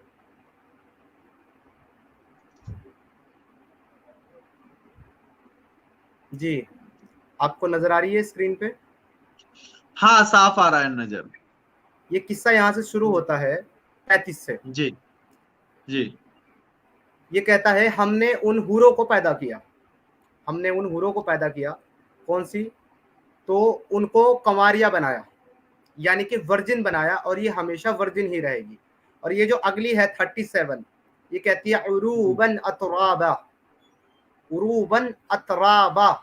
जब आप इसकी ट्रांसलेशन करेंगे तो ये कहती है बड़े बू वाली। बाप रे बाप, समीर भाई फिर से ये क्या क्या लिखा है? मतलब ये आड़ा तिरछा लिख दिया तो हम पढ़ नहीं पाए, तो ये हमारी गलती है कि हमने ये भाषा को पढ़ा नहीं लेकिन अब पढ़ना पड़ेगा और ये देखना पड़ेगा क्या क्या लिख दिया इन्होंने। जी, इवन मैं आपको एक और चीज बताऊं, इससे रिलेटेड जो है इसकी तफसीर के अंदर मुफस्सिरीन ने लिखा है। अच्छा, ये ये बहुत तफसीर क्या होती है समीर भाई? ये तफसीर थोड़ा समझा दीजिए। अब तो मैं आपका स्टूडेंट हूँ बहुत बड़ा, सारे एक्स नहीं, मुस्लिमों का स्टूडेंट हूँ मैं, स्वामी जितेंद्रानंद सरस्वती। सीख रहा हूँ आपसे कि क्या क्या कुरान के अंदर लिखा है। जी देखिए स्वामी जी, कुछ चीजें होती है, कुछ टूल्स होते हैं जो कुरान को समझने में काम आते हैं। कुरान जी एक्चुअली अरबी लैंग्वेज में है और जी इसको जो है समझने के लिए अपनी अपनी लैंग्वेज में ट्रांसलेशन की जरूरत होती है। तो जो ट्रांसलेटर होते हैं उनको बोलते हैं तर्जुमान। ट्रांसलेटर जो करते हैं उनको बोलते हैं तर्जुमान, और जो करते हैं उसको उसको तर्जुमान बोलते हैं, और ट्रांसलेशन को बोलते हैं तर्जुमा। उसी तरीके से अगर एक चीज लिखी है तो उसकी जो एक्सप्लेनेशन होती है कि ये चीज किसके बारे में लिखी हुई है, क्यों आई है, किस मौके पर आई है, उस मौके को बोलते हैं शान नुजूल। जिस बात के ऊपर वो आई है उसको बोलते हैं शान नुजूल, और उसका जो आने का मकसद है, उसका जो एक्सप्लेनेशन है, उसको बोलते हैं स्वामी जी तफसीर। तो तफासिर तफसीर। इसकी जो एक्सप्लेनेशन है, इसके बारे में जो खोल के बताया गया है, उसके अंदर लिखा हुआ है कि ये ऐसी होंगी हुरों के बारे में कि जैसे कि अपने मौसम में ऊंटनियां हीट पर आई होती है। अरे राम राम, हे भगवान हे भगवान, हद है। जानवरों से तुलना कर दी माओ की, हाँ, ऊंट से, यानी कि जानवरों उसको ये का भी वो बताया हीटिंग गया है। पीरियड। जी, ये बताया गया है कि वो इस तरीके से बैठ करके अपने आने वाले जन्नती हस्बैंड की इंतजार में बैठी होंगी कि वो आए और आते ही करे। छी, हद है। मतलब बहनों को ये अधिकार है, ऐसे अधिकार दिए हैं। जी, और यही अधिकार तो कारण है बहुत सारे समीर हैं भाई के स्वामी जी। बहुत बड़ी मात्रा में मुस्लिम बहनें घर वापसी कर रही हैं। आप भी इसी को मानते हैं? कारण क्या, क्या कारण मानते हैं? जो भी हमारी बहनें महिला इस बात को समझ लेंगी कि इस्लाम में उनका क्या दर्जा है और उनकी क्या भूमिका है, तो मैं नहीं समझता स्वामी जी कि वो इसमें बाकी रहेगी, छोड़ देगी इसको। और भले आज ही ऐलानिया ना उत्तर छोड़े, किससे छोड़ जी, देगी। आज ही उत्तराखंड में समीर भाई ये देखिए, ये माफ करना मैंने ये वाला चलाया। ये उत्तराखंड में Hindu sister donate land to ईदगाह फुलफिलिंग फादर्स लास्ट विश। उन्होंने 1.5 करोड़ का जमीन कुशीनगर में दे दिया, 1.5 करोड़ का। और काई के लिए? ईदगाह बनाने के लिए। अब उन बहनों को मूर्ख नहीं कहेंगे तो क्या कहेंगे कि 1.5 करोड़ का जमीन उन्होंने ईदगाह के लिए दे दिया। और आज ही उसी उसी के बगल में एक और खबर आई, मैंने देखी कि तालिबान ने महिलाओं को पब्लिक स्पेस में बुर्का पहनने का आदेश दिया है। अफगानिस्तान कब्जे के बाद से ही तालिबान ने एक महिलाओं पर प्रतिबंध लगा दिया है। और वहां नीचे नीचे आप यहां पर अगर पढ़ेंगे तो देखिए क्या लिखा है कि ताकि जब वो पुरुष से मिले जो महरम मतलब वयस्क करीबी पुष्ट रिश्तेदार ना हो, वो उत्तेजित ना हो जाए। ऐसा ना करने पर महिला के बाप रे बाप, पुरुष या पति को मार दिया जाएगा, नौकरी से निकाल दिया जाएगा। तो ये ऐसा हो रहा है। और इसके बाद भी आज कुछ लोग मतलब निहायत ही लिबरल बनने की कोशिश में, सेकुलर बनने की कोशिश में, सिंबल ऑफ सेकुलरिज्म बनने की कोशिश में, अपने आप को मानवतावादी दिखाने के चक्कर में जिहादियों को गले लगा रहे हैं। तो क्या ये इंसानियत के लिए खतरा नहीं होगा जिहाद?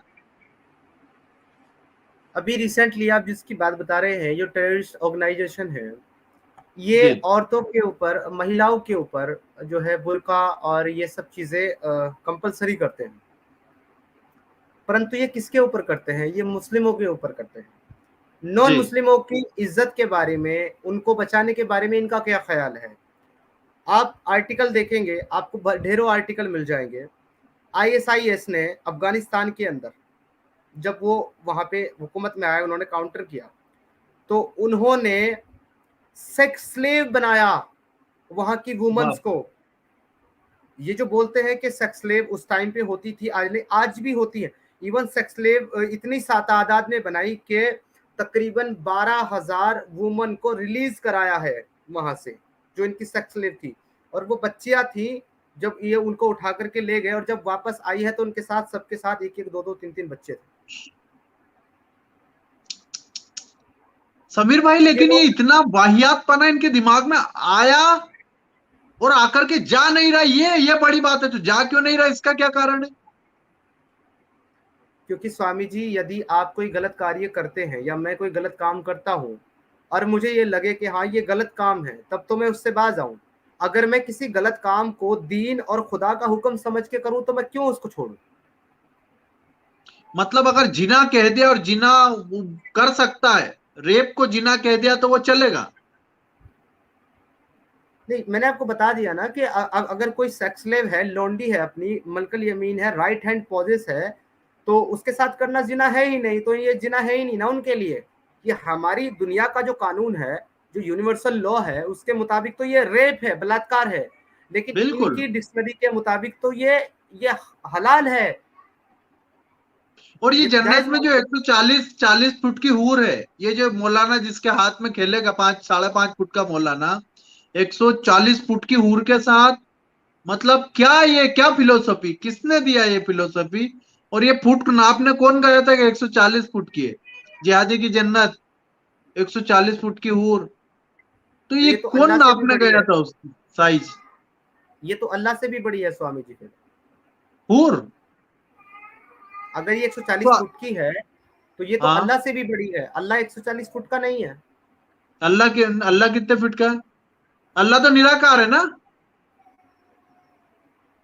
जी, कहते हैं ऐसा कि निराकार है, लेकिन उसके 2 हाथ हैं, दोनों दाहिने हैं। उसकी आंख भी है, वो देखता है। उसके कान है, वो मतलब सुनता भी है। उसका ये मुंह है, हाथ वो दोनों, बात भी मान लो ये करता है। हाथ है दो, तो ये दोनों हाथ एक ही तरफ है। जी, दोनों दाहिने हैं। अगर 2 इसका हाथ है कार्टून उसके। बनाया जाए तो कैसा बनेगा? बनाया था हमने, एक थंबनेल पे लगाया था साहिल भाई ने, तो आप उसको हाँ। देखना। उसका जो टाइटल है वीडियो का वो है कि अल्लाह ने आदम को जन्नत से क्यों निकाला। तो उसमें बनाया गया है अल्लाह का, तो एक दोनों हाथ एक ही साइड में है और एक पैर नहीं है, पैर एक ही है। अच्छा, एक पैर है। मतलब कोई अगर सुन रहा हो, अगर इसका कोई इमेजिनेशन कर सके, साहिल भाई थोड़ा सा आप इसका, क्योंकि हमारे लोग चाहते हैं कि थोड़ा सा दिमाग के अंदर रात में सपने में आए, तो मेरे को तो लग रहा है कोई डर जाएगा। एग्जैक्टली। अच्छा, मैं जो बता रहा था आपको, मैं ये सब जी चीजें क्यों बताइए। कर रहा हूँ? देखिए, हम बिना रेफरेंस के बात नहीं करते स्वामी जी, कोई भी। जी, क्योंकि लोग हमसे पूछते हैं कि ये कहाँ से पढ़ा। सही नहीं वो तो बुखारी यहाँ की लिख रहा हदीस है, है। वो लोग तो लिख रहे हैं कि ये झूठ बोल रहा है बोले, लेकिन जो लोग कह रहे हैं झूठ बोल रहा है, तो वो लाइव स्ट्रीम में हम आपको प्रश्न पूछने का मौका देंगे। आप चाहे उसके मीम बना लेना, आप चाहे उसका बीम बना लेना, तुम हमारी नजर में बेटा कुछ भी नहीं हो, डोरेमोन पोकेमोन से ज्यादा कुछ भी नहीं हो, क्योंकि तुम्हारी कोई फिरकी 1400 साल पहले ले गया था और तुम अभी तक फिरक रहे हो। तो हमारे लिए सिवाय और सिवाय कॉमेडी के तुम कुछ भी नहीं हो बेटा। तुम सिर्फ एक कॉमेडी सीरियल हो हमारे लिए, और कुछ भी नहीं हो। जी। सही बुखारी की हदीस है और बहुत सारी हदीस है, मुस्नद अहमद की है, बहुत सारी जो है रेफरेंसेस हैं। वो ये कहते हैं कि अल्लाह ने आदम को अपनी सूरत पर बनाया। अल्लाह ने अच्छा। जब आदम को क्रिएट किया तो वो अपनी सूरत के ऊपर किया। तो जैसी आदम की सूरत, जाहिरी बात है, वैसी अल्लाह की। आगे वहां पे हाइट भी बताई गई है 60 क्यूबिट। 60 क्यूबिक। 60 क्यूबिट जो तकरीबन बनता है 33 फुट के आसपास। 33 मीटर, सॉरी 33 मीटर। तो जी। 33 मीटर बनता है। तो अगर यहाँ पे यही वाला लॉजिक हाइट वाला हम लगाएं अल्लाह के ऊपर, तो अल्लाह इज ओनली 33.33 मीटर्स। तो ये हूर तो अल्लाह से भी बड़ी है। बाप रे। लेकिन आपको चलो एक अब हम चीज पता थोड़ा सा है, मैं एक प्रश्न बदलना चाहता हूं आपसे, और ये पूछना चाहता हूं जी कि मान लीजिए जो लोग कह रहे हैं कि इस्लाम शांति का धर्म है, अगर वे गलती से भारत में, वैसे तो होंगे नहीं, समीर भाई और एक्स मुस्लिम सारे आ चुके मैदान में, अगर वे गलती से भारत में बहुसंख्यक हो गए तो हमारा क्या होगा, मेरा क्या होगा, स्वामी जितेंद्रानंद सरस्वती?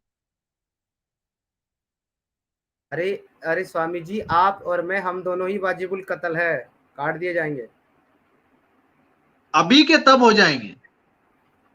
नहीं, अगर आप इस्लाम में नहीं आए ना, आपको फिर ये हटाना पड़ेगा, ये भगवा, ये तिलक, फिर आपको जो है टोपी रखनी पड़ेगी सर पे, कुर्ता ऊंचा पाजामा पहनना पड़ेगा, मूछें काटनी पड़ेगी आपको, दाढ़ी तो अच्छी है आपकी। और ये माथे पे मेरा कलंक का टीका भी आ जाएगा क्या फिर वो?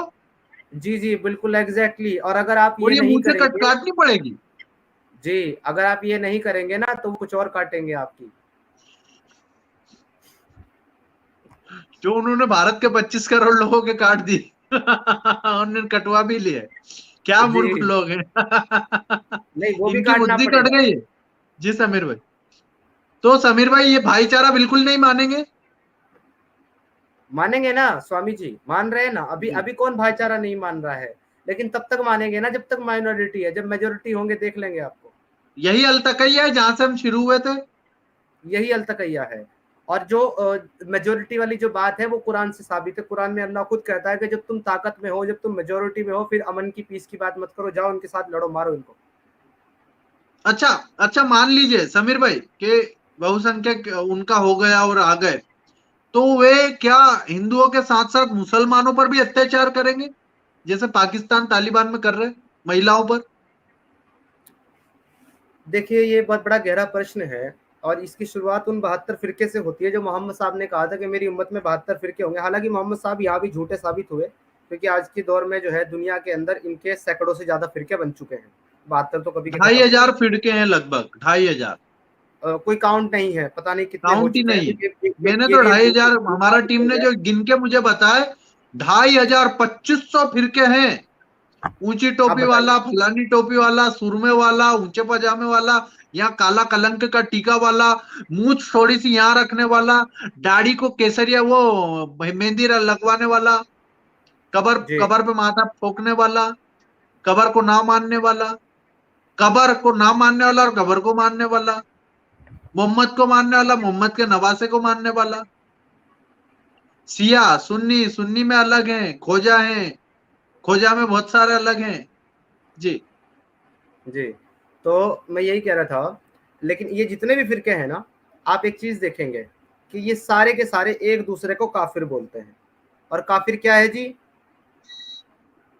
वाजिबुल कत्ल। तो मैं फिर ये काफिर हूं किसको आज? बोलते हैं? मैं काफिर हूं? जी मैं भी काफिर हूँ, बट आई प्राउड काफिर। नहीं नहीं, आई लव मुस्लिम, बट मैं तो सब मुस्लिमों को प्यार करता हूँ और कहता हूँ कि घर वापस आ जाओ बेटा, नहीं तो फिरकों की फिरकी में तुम फिरक जाओगे और इस दुनिया से थिरक जाओगे। तो मैं समीर भाई ये कहना चाहता हूँ सभी को कि मान लीजिए कि काफिर है, तो वो एक मौलवी कह रहे थे कि स्वामी जी आप काफिर का मतलब गलत बता रहे हो, और ये टेलीविजन में आकर के काफिर के अलग अलग अलग अलग मतलब बताते हैं कि काफिर का मतलब ये नहीं है, काफिर का मतलब वो नहीं है, और बड़ा बिल्कुल गौ बन जाते हैं, गाय बन के आते हैं, सीधे मिमियाने लगते हैं। अरे आप इस्लाम को गलत वो कर रहे हैं, यहाँ भी लिख रहे हैं, बोले ये दोनों इस्लाम को गलत समझा रहे हैं। तो थोड़ा आप सही समझा दो कि काफिर का क्या मतलब है, काफिर का क्या मतलब होता है इस्लाम में, मेरा प्रश्न। काफिर का क्या मतलब है, फुल ये डेफिनेशन वर्ड आप अपने समझाइए परिभाषा। ये वर्ड अपने आप में ही बहुत इन डिटेल है और बहुत ज्यादा क्लियर है। काफिर जो वर्ड निकला है वो निकला है कुफ्र से। कुफ्र करने वाले को काफिर कहते हैं। और जी कुफ्र किसे कहते हैं? कुफ्र उसे कहते हैं जो अल्लाह के सिवा किसी और को मददगार समझे, पूजनीय समझे, अपना मालिक समझे, और अल्लाह के बातों पर और मोहम्मद की बातों पर ईमान ना लाए, उन्हें फॉलो ना करे, उसी को तो काफिर कहते हैं। तो आप में से और मुझ में से, हम दोनों में से, ना तो हम अल्लाह को मानते हैं, ना हम बिल्ला को मानते हैं, ना हम नमाज पढ़ते हैं, ना हम मोहम्मद को मानते हैं, तो काफिर हुए ना स्वामी जी? मैं तो काफिर रंगा हुए। बिल्ला को भी नहीं मानता, ना रंगा को मानता ना बिल्ला को मानता, बट मुझे आपका ना एक मुल्ला डायलॉग को बड़ा मानता। पसंद है। मैं हाँ उसको पर्सनली बड़ा पसंद करता हूँ। जब आप बोलते हैं ना आई लव मुस्लिम, तो मेरा हाँ, मन आई करता है लव मैं साथ मुस्लिम, में कहूँ I love you. I love you too. यहाँ पे सब लोग लिख रहे हैं आई लव यू स्वामी जी, लेकिन मैं सभी को कहता हूँ बहुत प्यार करते हैं सभी को। और इसीलिए मुस्लिम बहने और एक्स मुस्लिम सभी को, अगर आप हमारा धर्म मतलब सनातन में नहीं आना चाहते लेकिन इस्लाम छोड़ना चाहते, तो मैं फुल सपोर्ट करता। फाइनेंशियली हम मदद करते। और आज ही एक फैमिली की 12 महिलाएं हमारे आश्रम में आ गई, छोटे छोटे बच्चे उनके साथ। वो कह रही स्वामी जी ये कहीं जाकर के अगर मदरसे वदरसे में चला गया तो फटाके लगा के फूट जाएगा, इससे तो अच्छा है कि आपकी शरण में आकर के सनातन का काम करे। और बस हमने उनको प्रेशर नहीं किया कि आप इसको तिलक ही लगाओ, इसको चिकाई रखो, नहीं नहीं, हम फ्रीली रखते हैं सबको, मानव बन के रहो। हिंदू तो अपने आप बन जाएगा, जो मानवता का फॉलो करेगा वही हिंदू है। अच्छा, आप धार्मिक राजधानी हरिद्वार में रहते हैं, आपको कभी महसूस होने दिया हिंदुओं ने कि आप अलग हैं या आपके साथ अत्याचार हुए, दुराचार हुए? ऐसा पाकिस्तान में बताया जाता है। ऐसा मुसलमान यहाँ रोते हैं, यहाँ पर वो आरफा खानम शेरवानी है, यहाँ पर अन्य बहुत सारी सबा नकवी है, और बहुत सारी ऐसी पत्रकार हैं, बरखा दत्ता है, वो दिखाती है कि मुसलमानों पर बड़ा अत्याचार कर रहे हैं, भगवावादी मारते हैं। अब बताओ, मुझसे ज्यादा मुसलमानों से कोई और प्यार करता होगा? आई लव मुस्लिम्स, मुझसे ज्यादा कोई प्यार करता होगा? आपको लगता है समीर भाई? आप सही कह रहे हैं स्वामी जी। इवन जब मैं मुस्लिम था, अब जैसे कि मैंने बताया कि मैं हरिद्वार से बिलोंग करता हूँ, मैं मुस्लिम था और एक दिन जुमा का दिन था और वो तबलीगी जमात से मैं जुड़ा हुआ था। तबलीगी जमात का मैं हिस्सा रहा हूँ 18 बाप रे, साल। आप तबलीगी जमात का हिस्सा थे? 18 साल स्वामी जी। अहले हदीस? नहीं, अहले हदीस नहीं, तबलीगी जमात एक अच्छा, अलग फिरका तबलीग। है जो कि जी देवबंद सेक्ट से ज्यादा निकलता है, देवबंद से। जी। हिंदुस्तान के अंदर आपने एक प्रश्न पूछा था, वो दुनिया के तौर पे था। मैं अब आपको हिंदुस्तान के तौर पे अगर बताऊं तो हिंदुस्तान के अंदर अगर कोई सबसे कट्टर मुस्लिम फिरका है तो वो देवबंदी है। ये आपके हरिद्वार के नीचे ही जो है थोड़ा सा, जी, यही पास में ही है वहीं देवबंद। से मैंने सन्यास का दीक्षा लिया। आपको पता है, देवबंद के शमशान में मेरी दीक्षा हुई है। वाह, क्या बात है स्वामी जी। और भगवान एनीवे, भोलेनाथ ने कहा है कि स्वामी जी यहीं से बजाना आप धमाधम। मेरे गुरुजी ने कहा बजाते रहो, इनकी बजाते रहो। जी जी, बोलिए बोलिए आप। तो वहां पे मैं जो है तबलीगी जमात से जुड़ा रहा 18 साल तकरीबन। तो काफी चीजें मैंने वहां से सीखी 18 हैं। साल तक? जी, 18 साल। मतलब आपको तो इनके अंदर की जानकारियां भी होगी कि ये देश के विरोध में क्या क्या काम कर रहे हैं, ये देश पे कब्जा करने के लिए काम कर रहे हैं। समीर भाई, आप बताना चाहे तो बता सकते हैं। देखिए, ये बहुत गहरा टॉपिक है, उस पर मैं फिर कभी हम उस पर बात करेंगे। नहीं, इस गहरा दिन तो ये है, दिन लेकिन अगर आप थोड़ा सा भी बताएं समीर भाई, क्योंकि आज यहाँ 5,000 लोग, एक चैनल पर 2800 है और एक चैनल पर 2200 है, 5,000 लोग हमें सुन रहे हैं। तो आप अगर थोड़ा सा इशारा भी करें तो भारत सरकार की खुफिया एजेंसी के अधिकारी भी सुन रहे हैं, उनको भी पता चलेगा। थोड़ा सा इशारा दीजिए, क्या ये देश के विरोध में काम कर रहे हैं अंदर? थोड़ा थोड़ा आप इतना समझिए स्वामी जी कि आपको और हमें अपनी अब ज्यादा एक्सप्लेनेशन देने की आवश्यकता नहीं है। सऊदी गवर्नमेंट ने तबलीगी बैन जमात लगा को दे। आतंकवाद का दरवाजा बताकर बैन लगाया है। सिर्फ बैन नहीं लगाया, कहा है कि ये आतंकवाद का दरवाजा है, यहाँ से टेररिज्म एंटर करेगा दुनिया में। मतलब आपने सारे मेरे प्रश्नों का जवाब दे दिया है सऊदी के एक एग्जाम्पल से। और हिंदुओं, ए हिंदुओं, ध्यान दो, क्योंकि तुम ही अब दुनिया को बचा सकते हो। समीर भाई, मैं गलत तो नहीं हूं? अगर हिंदू जागेगा नहीं तो ये देश छोड़कर के भागेगा। परंतु बुरा ना मानिए स्वामी जी, ये नहीं जागेंगे, हाँ, ये नहीं जागेंगे। अरे जागेंगे। अब तो समीर भाई जगा रहे, स्वामी से नहीं जागेंगे। स्वामी को बोल देंगे कि ये ढोंगी पाखंडी है, लेकिन समीर भाई को थोड़ी बोलेंगे। समीर भाई 18 साल तबलीगी जमात का हिस्सा। हिंदुओं, कान के अंदर तेल डालना, नाक के अंदर वो लगा लेना अणु तेल, पतंजलि का लाके अणु तेल लगा लेना, तो दिमाग थोड़ा, 2-2 बूंद नाक में गाय का घी डाल लेना, तो दिमाग थोड़ा तेज चलेगा। 18 साल ये क्रांतिकारी पुरुष हमारे बगल में जो बैठे, महान क्रांतिकारी, तबलीगी जमात का हिस्सा थे, और आज बता रहे हैं हमें कि सऊदी ने बैन लगा दिया है, लेकिन भारत के अंदर चल रहा है। हम भड़का नहीं रहे, मैं भारत का सरकार को बताता इस जानकारी को। समीर भाई, ये जानकारी इस देश के आम लोगों को होना चाहिए, जो लोग अपने घरों के अंदर तबलीगियों को, ओ बाप रे, ये क्या है, फजाइले? ये किताब आप पढ़िए, अगर आप तबलीगी जमात को समझना चाहते हैं, ये एक मिनट में आपको आपको वो कर देता हूँ, 16 आउट कर देता हूँ, 1 मिनट 16 आउट। जी बताइए आप। ये जो किताब है ये हिंदी में भी अवेलेबल है, उर्दू में भी अवेलेबल है। ये किताब आप पढ़िए, फजाइल अमाल इसका नाम है। अगर आप ये किताब पढ़ेंगे तो आपको जो है बहुत कुछ पता चलेगा तबलीगी जमात के बारे में, कि तबलीगी जमात क्या काम करती है। और इस पे मैं आपको दिखाता हूँ इंडेक्स थोड़ा सा। ये मेरे पास हिंदी में उर्दू में दोनों में है। यहाँ से बहुत सारी चीजें आपको मिलेंगी, जी बहुत सारी। और इन शॉर्ट आप अगर समझते हैं, 18 साल मैंने ये किताबें पढ़ी हैं और इसके अलग और भी किताबें पढ़ी हैं। आप देखते हैं स्वामी जी, जब इसके ऊपर बात चल रही है, चलिए थोड़ा सा मैं इसके ऊपर रोशनी डाल देता हूँ, बता देता हूँ। आराम से, थोड़ी नहीं, आराम से डालिए। जब तबलीगी जमात शुरू हुई थी, स्टार्ट हुई थी 1850-55 में, मौलाना इलियास रहमतुल्लाह ने इसको शुरू किया था। तो वहां उनकी जो किताब है मौलाना इलियास रहमतुल्लाह की, ये लोग क्लेम करते हैं आमतौर पर तबलीगी जमात वाले कि तबलीगी जमात जो है वो लोगों को, जो मुसलमान लोग हैं उनको दीन पर जो है कायम करने के लिए तबलीगी जमात चल रही, कि वो लोग नमाज पढ़ना शुरू करें, वो अल्लाह के साथ जुड़ जाएं, वो नेक बने। लेकिन मौलाना इलियास साहब रहमतुल्लाह अलैह खुद अपनी किताब के अंदर ये लिखते हैं कि अगर कोई ये समझता है कि मैंने तबलीगी जमात का काम लोगों को नमाजी या हाजी बनाने के लिए शुरू किया है, तो वो गलत समझता है। मैंने तबलीगी जमात का काम मौलाना, वो क्या नाम है उनका, कांदली, नहीं, थानवी, थानवी, मैंने अशरफ अली थानवी। अशरफ अली थानवी की तालीमात को आम करने के लिए, बाप रे, जिसने भारत के टुकड़े करवाए थे, ये मैंने तबलीगी जमात का काम शुरू किया है उसको आम करने के लिए। अब अशरफ अली थानवी की तालीमात क्या है?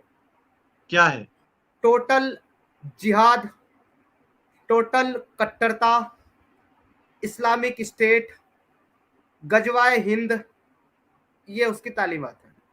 अच्छा, कई लोग कहते हैं कि गजवा हिंद वगैरह कुछ नहीं है, स्वामी जी क्या झूठ बोलते हो। तो आप खुद समीर भाई बताइए, आप 18 साल उनका हिस्सा थे, गजवा हिंद क्या मजाक है, क्या झूठी बातें? क्या स्वामी जितेंद्रानंद सरस्वती लोगों को भड़काने के लिए गजवा हिंद का नाम लेता है और मुसलमानों को बदनाम करता है? क्या सच बात है? आप बोलिए। मैं आपको एक सिस्टम बताता हूँ स्वामी जी, उन लोगों को समझ में आएगा जो लोग कहते हैं कि गजवा हिंद कभी नहीं होगा और ये सब चीजें ये है इमेजिनरी है। तो अब मैं आपको बता देता हूँ, तबलीगी जमात ही इसका सबसे मेन काम निभाएगी। बाप रे! और वो कैसे निभाएगी मैं आपको बताता हूँ आज। सबसे पहले एक आदमी को जो कि अपनी मस्तियों में मस्त है, नमाज नहीं पढ़ता, इस्लाम को जानता नहीं है, वो कट्टर नहीं है, वो हिंदुओं से नफरत नहीं करता, वो सबके साथ दोस्ती करता है, एक प्लेट में खाना खाता है, घूमता है, उसको ना तो अलतकैया का पता है ना इस्लाम का पता है, वो वाकई जैनवन आदमी है, लेकिन वो मुसलमान नहीं है क्योंकि वो अभी फॉलो नहीं कर रहा इस्लाम को।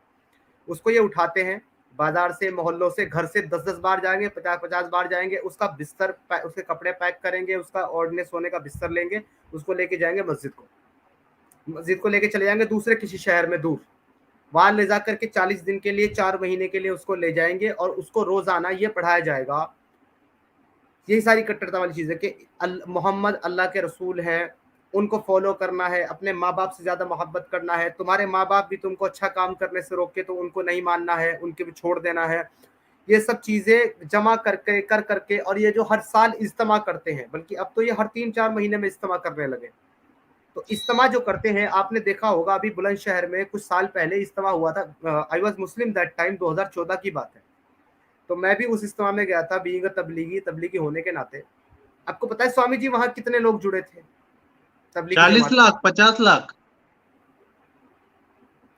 1 करोड़ 27 लाख 50 लाख तक इन्होंने गाय काटी थी। वही बात कर रहे हैं ना आप, गाय काटी थी वहां बहुत सारी। ये तो मुझे आइडिया नहीं है, लेकिन फिर बाद में दंगा भी हो गया था गाय काटने को लेकर के, और वो एक इंस्पेक्टर मारा गया था। एक बात बताना चाहूंगा आपको स्वामी जी, आप सुनिए। जिस वक्त हम बुलंदशहर इज्तिमा के अंदर जा रहे थे तो ट्रैफिक जो था वो तकरीबन 45 किलोमीटर लंबा जाम था, इतनी गाड़ियां थी, 45 किलोमीटर लंबा एक रास्ते पर, और बाकी सारे अलग अलग रास्तों पर यही हाल था। तो हम एक जगह रुके, एक गांव था जो कि सनातनी भाइयों का गांव था, और वहां पर एक शिव मंदिर था। तो उन भाइयों ने, उन सनातनी भाइयों ने हम लोगों की गाड़ी, जो बस थी, सब टोपी दाढ़ी वाले, सब मुल्ला कुर्ता पजामा खाना वाले। रखा होगा उनके लिए? खाना नहीं स्वामी जी, सुनिए मैं आपको बता रहा हूं। उनकी गाड़ियां अपने खाली ग्राउंड में लगवाई, उनके लिए कपड़ा बिछाया शिव मंदिर के प्रांगण में, और वहां उनको कहा कि यहाँ नमाज पढ़ो। अरे बाप रे! और और वो हम लोगों नमाज ने में क्या पढ़ते हैं? नमाज में क्या पढ़ते हैं वो? वो तो बहुत लंबा प्रोसेस है। मैं शॉर्ट मेरी बात को रखता हूँ ताकि ये बात कंप्लीट हो जाए, वो मैं फिर बताऊंगा आपको। तो हमने वहां नमाज पढ़ी शिव मंदिर के अंदर, खुद हमने, मैं उसमें मौजूद था। तो ये हमारे हिंदू भाइयों का प्रेम है, सनातनी भाइयों का। ये इतने सेक्युलर हैं, परंतु वहां नहीं, आप। इज्तिमा में पता है आपको क्या बात की गई है? वहां जी जी इज्तिमा में जब पहुंचे, जी। वहां ये बात की गई है कि इंशाअल्लाह एक दिन हिंदुस्तान की जो हुकूमत है उस पर भी मुस्लिम राज होगा।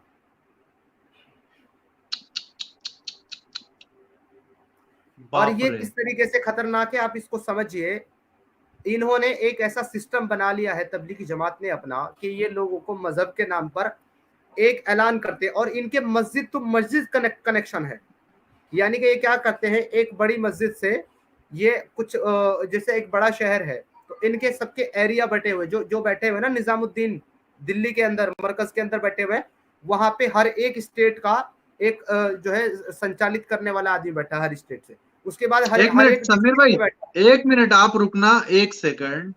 जी यहाँ अमृता दीदी है, अमृता अमाला, वो करे अरे पागल इंसान एक्स मुस्लिम चेहरा क्यों दिखा रहा है, प्लीज आए। मेरी बात सुनिए, कब तक डरोगे? कब तक डरोगे? अमृता दीदी कब तक डरेगा? ये डर ही मारेगा, ये यूं भी मारे जाओगे डर के कारण। डरो मत, अब सब सामने आएंगे।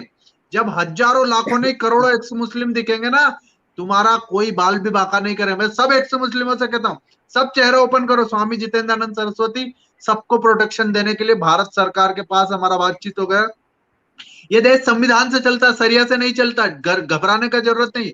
और दीदी डिमोरलाइज करने की आवश्यकता नहीं है किसी को। हमारे क्रांतिकारी हैं ये, और कौन जिंदा रह जाएगा इस दुनिया में? अगर ये लोग आज फेस नहीं दिखाएंगे, कल कौन जिंदा रह जाएगा इस देश के अंदर? सो मैं सबसे कहता हूं, इनका बल बनो, इनको ताकत दो, इनको आर्थिक सहायता देनी है, इनको प्रोटेक्शन देने, लेकिन इनको फेस के साथ आने दीजिए। घबराइए मत, कोई कुछ नहीं करेगा। देश संविधान से चलता है। और ये भगवा पहन करके पिंडदान करके संत हम क्यों बने? इसलिए बने ताकि हम दुनिया को बुराइयों से बचा सके। हमारा और कोई लालच नहीं है। हम अपना पिंडदान कर चुके हैं, लेकिन इनको मरने नहीं देंगे, इनके ऊपर आंच नहीं आने देंगे, इनका बाल को खरोच नहीं आने देंगे। जी समीर भाई, अब आप चालू करिए। मैं इन शॉर्ट आपको ये कह रहा था कि एक ऐसा नेटवर्क तबलीगी जमात का है कि अगर दिल्ली की जो निजामुद्दीन मरकज की जो मस्जिद है, बंगले वाली मस्जिद कहते हैं उसको, अगर वो बंगले वाली मस्जिद से कोई फैसला किया जाए तो वो हिंदुस्तान के कोने कोने में, यहां तक कि मोहल्ले की छोटी से छोटी मस्जिद में 1 घंटे के अंदर पहुंच जाता है। इतना बड़ा नेटवर्क इन लोगों ने फैला लिया है। और इतने ये लोग जो जुड़ रहे हैं, इनका मकसद ये है कि लोगों को ज्यादा से ज्यादा अपनी तादाद अपने साथ जोड़ना, उनको मजबूत करना, यूनाइट करना, उनको रसूलुल्लाह पे लाना, उनको जिहाद की तरगीब दिलाना। और अभी ये दिला रहे हैं दबे लफ्जों में। अभी ओपन नहीं कहते कि हमने जंग करनी है किसी के साथ या हमें किसी को नुकसान पहुंचा। अभी तो सिर्फ दीनदार बनाने के लिए उनको जो है दीन का वो दिखा करके डमरू और बुला रहे हैं, दीन का दिखा करके ढपली बजा बजा करके बुला रहे हैं। लेकिन जब सब यूनाइट हो जाएंगे, फिर वहां से किसी एक रात में ये लोग हुक्म कर देंगे कि अब जिहाद का वक्त आ गया है, हमारी जो है इज्जतों पर बात आ गई, हमारी जान पर आ गई, इन काफिरों के साथ जिहाद करो, मरो मारो। और आप देखेंगे कि उसी दिन हिंदुस्तान के अंदर गजवाए हिंद शुरू हो जाएगा। और हमारे नॉन मुस्लिम लोग इसके बारे में कुछ नहीं जानते। मैं कहता हूं एक दिन करो ऐसा, किसी को ऐसा करो कि कभी तुम भी रूप बदलो, और बदल करके जाओ किसी तबलीगी जमात में और जाकर के देखो क्या होता है, समझ में आएगा। बिल्कुल, हमारे पास आपके जैसे ही कई सारे और भाई हैं, और उन्होंने मुझे कुछ वीडियोस भेजे अंदर के, और तबलीगी जमात की कुछ आपस की बातें हैं, वो हमारे पास आई और भारत सरकार तक भी पहुंच गई है। ये लोग बहुत जल्दी करने वाले, इसलिए मैं हिंदुओं से डर रहा हूं। मैं इसलिए घबरा रहा हूं कि खरगोन के दंगे, करौली के दंगे, ये कोई आम बातें नहीं है। ये तैयारी हो चुकी है, शुरू हो चुका है। इसलिए जाग जाओ हिंदू भाइयों। और जो समीर भाई कह रहे हैं, समीर भाई आपका बहुत बहुत धन्यवाद है। और इतनी बड़ी संख्या में आज आपको 6000 लोग इस समय पर लाइव देख रहे हैं। 6000 लोग लाइव देख रहे हैं इस समय पर। एक पेज पर 3000 और एक पेज पर 3064 लोग देख रहे हैं। 6064 लोग हमें देख रहे हैं। मैं सभी से कहना चाहता हूँ इस कार्यक्रम को अधिक से अधिक शेयर करें। आप लाइव में इतना देख रहे हैं, इसे करोड़ लोगों तक पहुंचाइए, 100 करोड़ लोगों तक, 700 करोड़ लोगों तक पहुंचाइए, क्योंकि यह लोग भारत के लिए नहीं, पूरी दुनिया के लिए खतरा है, पूरी दुनिया के लिए। समीर भाई आपका बहुत आभार है, आपने इतने प्यार से समझाया। हर सप्ताह आप शनिवार को आए और एक कार्यक्रम हमें दे, क्योंकि आपका बिजी शेड्यूल है। फिर भी हर शनिवार इसी तरीके से आप 10 बजे आए और सभी को कुरान पाक और क्या है वो साफ समझाएं कि कुरान अगर पाक हुआ तो सब साफ हो जाएंगे। हाँ, यही है ना। आज तो तो ऐसा स्वामी है। जी आपने मुझे बताया था, तो आज हमने जो है वो ज्यादा डीपली बात नहीं की, विदाउट मतलब रेफरेंसेस स्क्रीन पे शेयर करके हमने बात नहीं की, लेकिन जितने भी हमने रेफरेंसेस दिए हैं वो सब हमारे साथ मौजूद है। आपने अगर बहुत कोई तरीके से बताया, बहुत तरीके चैलेंज से करना बताया। चाहता है तो हम उसे कर, और मैं समझता हूँ स्वामी जी मेरा काम करने का थोड़ा तरीका अलग है। मैं आपको बताऊं, मैं जी, ये नहीं करता। अब ये देखिए, अगर हम बैठ करके 1400 साल पहले क्या हुआ, कुरान में क्या लिखा हुआ है, हदीस में अभी क्या क्या है, चल उस रहा वक्त है, क्या अभी हुआ, क्या चल रहा है। इसी पे अगर बात करते रहे तो मैं समझता हूँ ये ज्यादा इंपॉर्टेंट नहीं है। इंपॉर्टेंट ये है कि उन चीजों का इफेक्ट हमारे आज के टाइम पे क्या पड़ रहा है और अभी हम क्या फेस कर रहे हैं, उस पर बात होना जरूरी है। 14 साल पहले जो हो गया बिल्कुल, सो हो गया, जो मर गए वो मर गए। अभी जो जिंदा है उनके बारे में अपन को सोचना है कि इनको बिल्कुल। कैसे और बचाना समीर है। भाई आप आप चिंता ना करें, बाकी की बातें हम ऑफलाइन करेंगे। आपका बहुत बहुत आभार है, धन्यवाद। भारत माता की जय, वंदे मातरम, जय हिंदू राष्ट्र। तो मेरे जय प्यारे हिंद। सभी साथी भाई और बहनों, आज बहुत बहुत समीर भाई धन्यवाद। हमारे साथ जुड़े थे। समीर भाई हर सप्ताह हमारे बीच आएंगे, एक दिन हमें देंगे और बताएंगे जानकारियां, बहुत भंडार भरा पड़ा है। मैं सभी भाइयों बहनों से कहना चाहता हूं कि हमें अब घर वापसी के उस मिशन पे लग जाना है, जिस मिशन के सफल होते ही दुनिया के अंदर शांति आ जाएगी, वरना हम मारे जाएंगे, मिट जाएंगे, पिट जाएंगे, देश छोड़ना पड़ेगा। देश छोड़े हैं, कितने देश छोड़े हैं। आज मुस्लिम बहनें अगर हमारे पास आ रही हैं और वे उस उस जगह को छोड़ना चाहती, तो इनकी जिम्मेदारी हिंदू समाज को लेनी होगी। और आज एक्स मुस्लिम की जिम्मेदारी भी हमें लेनी होगी। आज एक्स मुस्लिमों की जिम्मेदारी भी हमें लेनी पड़ेगी, क्योंकि वो आपके, आप सबके, आप जितने भी भाई बहन देख रहे हैं, आप लोगों के दम पर मैं इनको बोले जा रहा हूं कि मैं सिक्योरिटी दूंगा, मैं सहायता करूंगा। तो आपकी जिम्मेदारी है आप कि मेरा साथ दें। और मेरा साथ अगर आपने दे दिया, तो ये जो जहरीला जानवर घूम रहा है दुनिया के अंदर फन उठा करके, इसको फन को अगर ना कुचल दें, और वो फन अगर हमारे पास ना हो, जिसे ऐसा कुचलूंगा, ऐसा कुचलूंगा कि दुनिया देखती रह जाएगी, आप बस हमारा साथ दें। और घर वापसी का अभियान बहुत बड़ी मात्रा में होने चल रहा है। आप सभी लोग अधिक से अधिक सहयोग करें। हमारा जो घर वापसी अभियान है उसका ये हमारा पूरा, यहाँ पर आप इसको सहयोग कर सकते। और जितने भी साथियों ने प्रश्न पूछे हैं यहाँ पर, उनका बहुत आभार है। जो भी साथी सहयोग करना चाहते हैं घर वापसी अभियान में, यहाँ पर करें, क्योंकि सीधे राशि हम तक पहुंचेगा और हम एक बहुत बड़ा काम कर पाएंगे। आप सभी से विनम्र निवेदन है कि भारत के अंदर घर वापसी में सबको लगना है, सबको लगना। ये प्रत्येक भाई का काम है, प्रत्येक बहन का काम है कि हमें घर वापसी के अभियान में लगना। और अगर घर वापसी हो गई, और डरने का आवश्यकता नहीं है, डरने का जरूरत नहीं है। हमारे पास भगवान शंकर की शक्तियां हैं, समझ रहे हैं ना आप, समझ जाइए, इशारा काफी है, तो घबराने का आवश्यकता नहीं है। आज के इस कार्यक्रम को विराम करता हूं। भारत माता की जय। कोई प्रश्न आंसर आज नहीं लेंगे, आज तो बस समीर भाई ने दिया है अच्छे से। आप सभी लोग बस इतना काम करें कि हमें सहयोग करते रहें, ताकि हम इस काम को बढ़ा चढ़ा करके करते रहें और घर वापसी का अभियान सफल हो।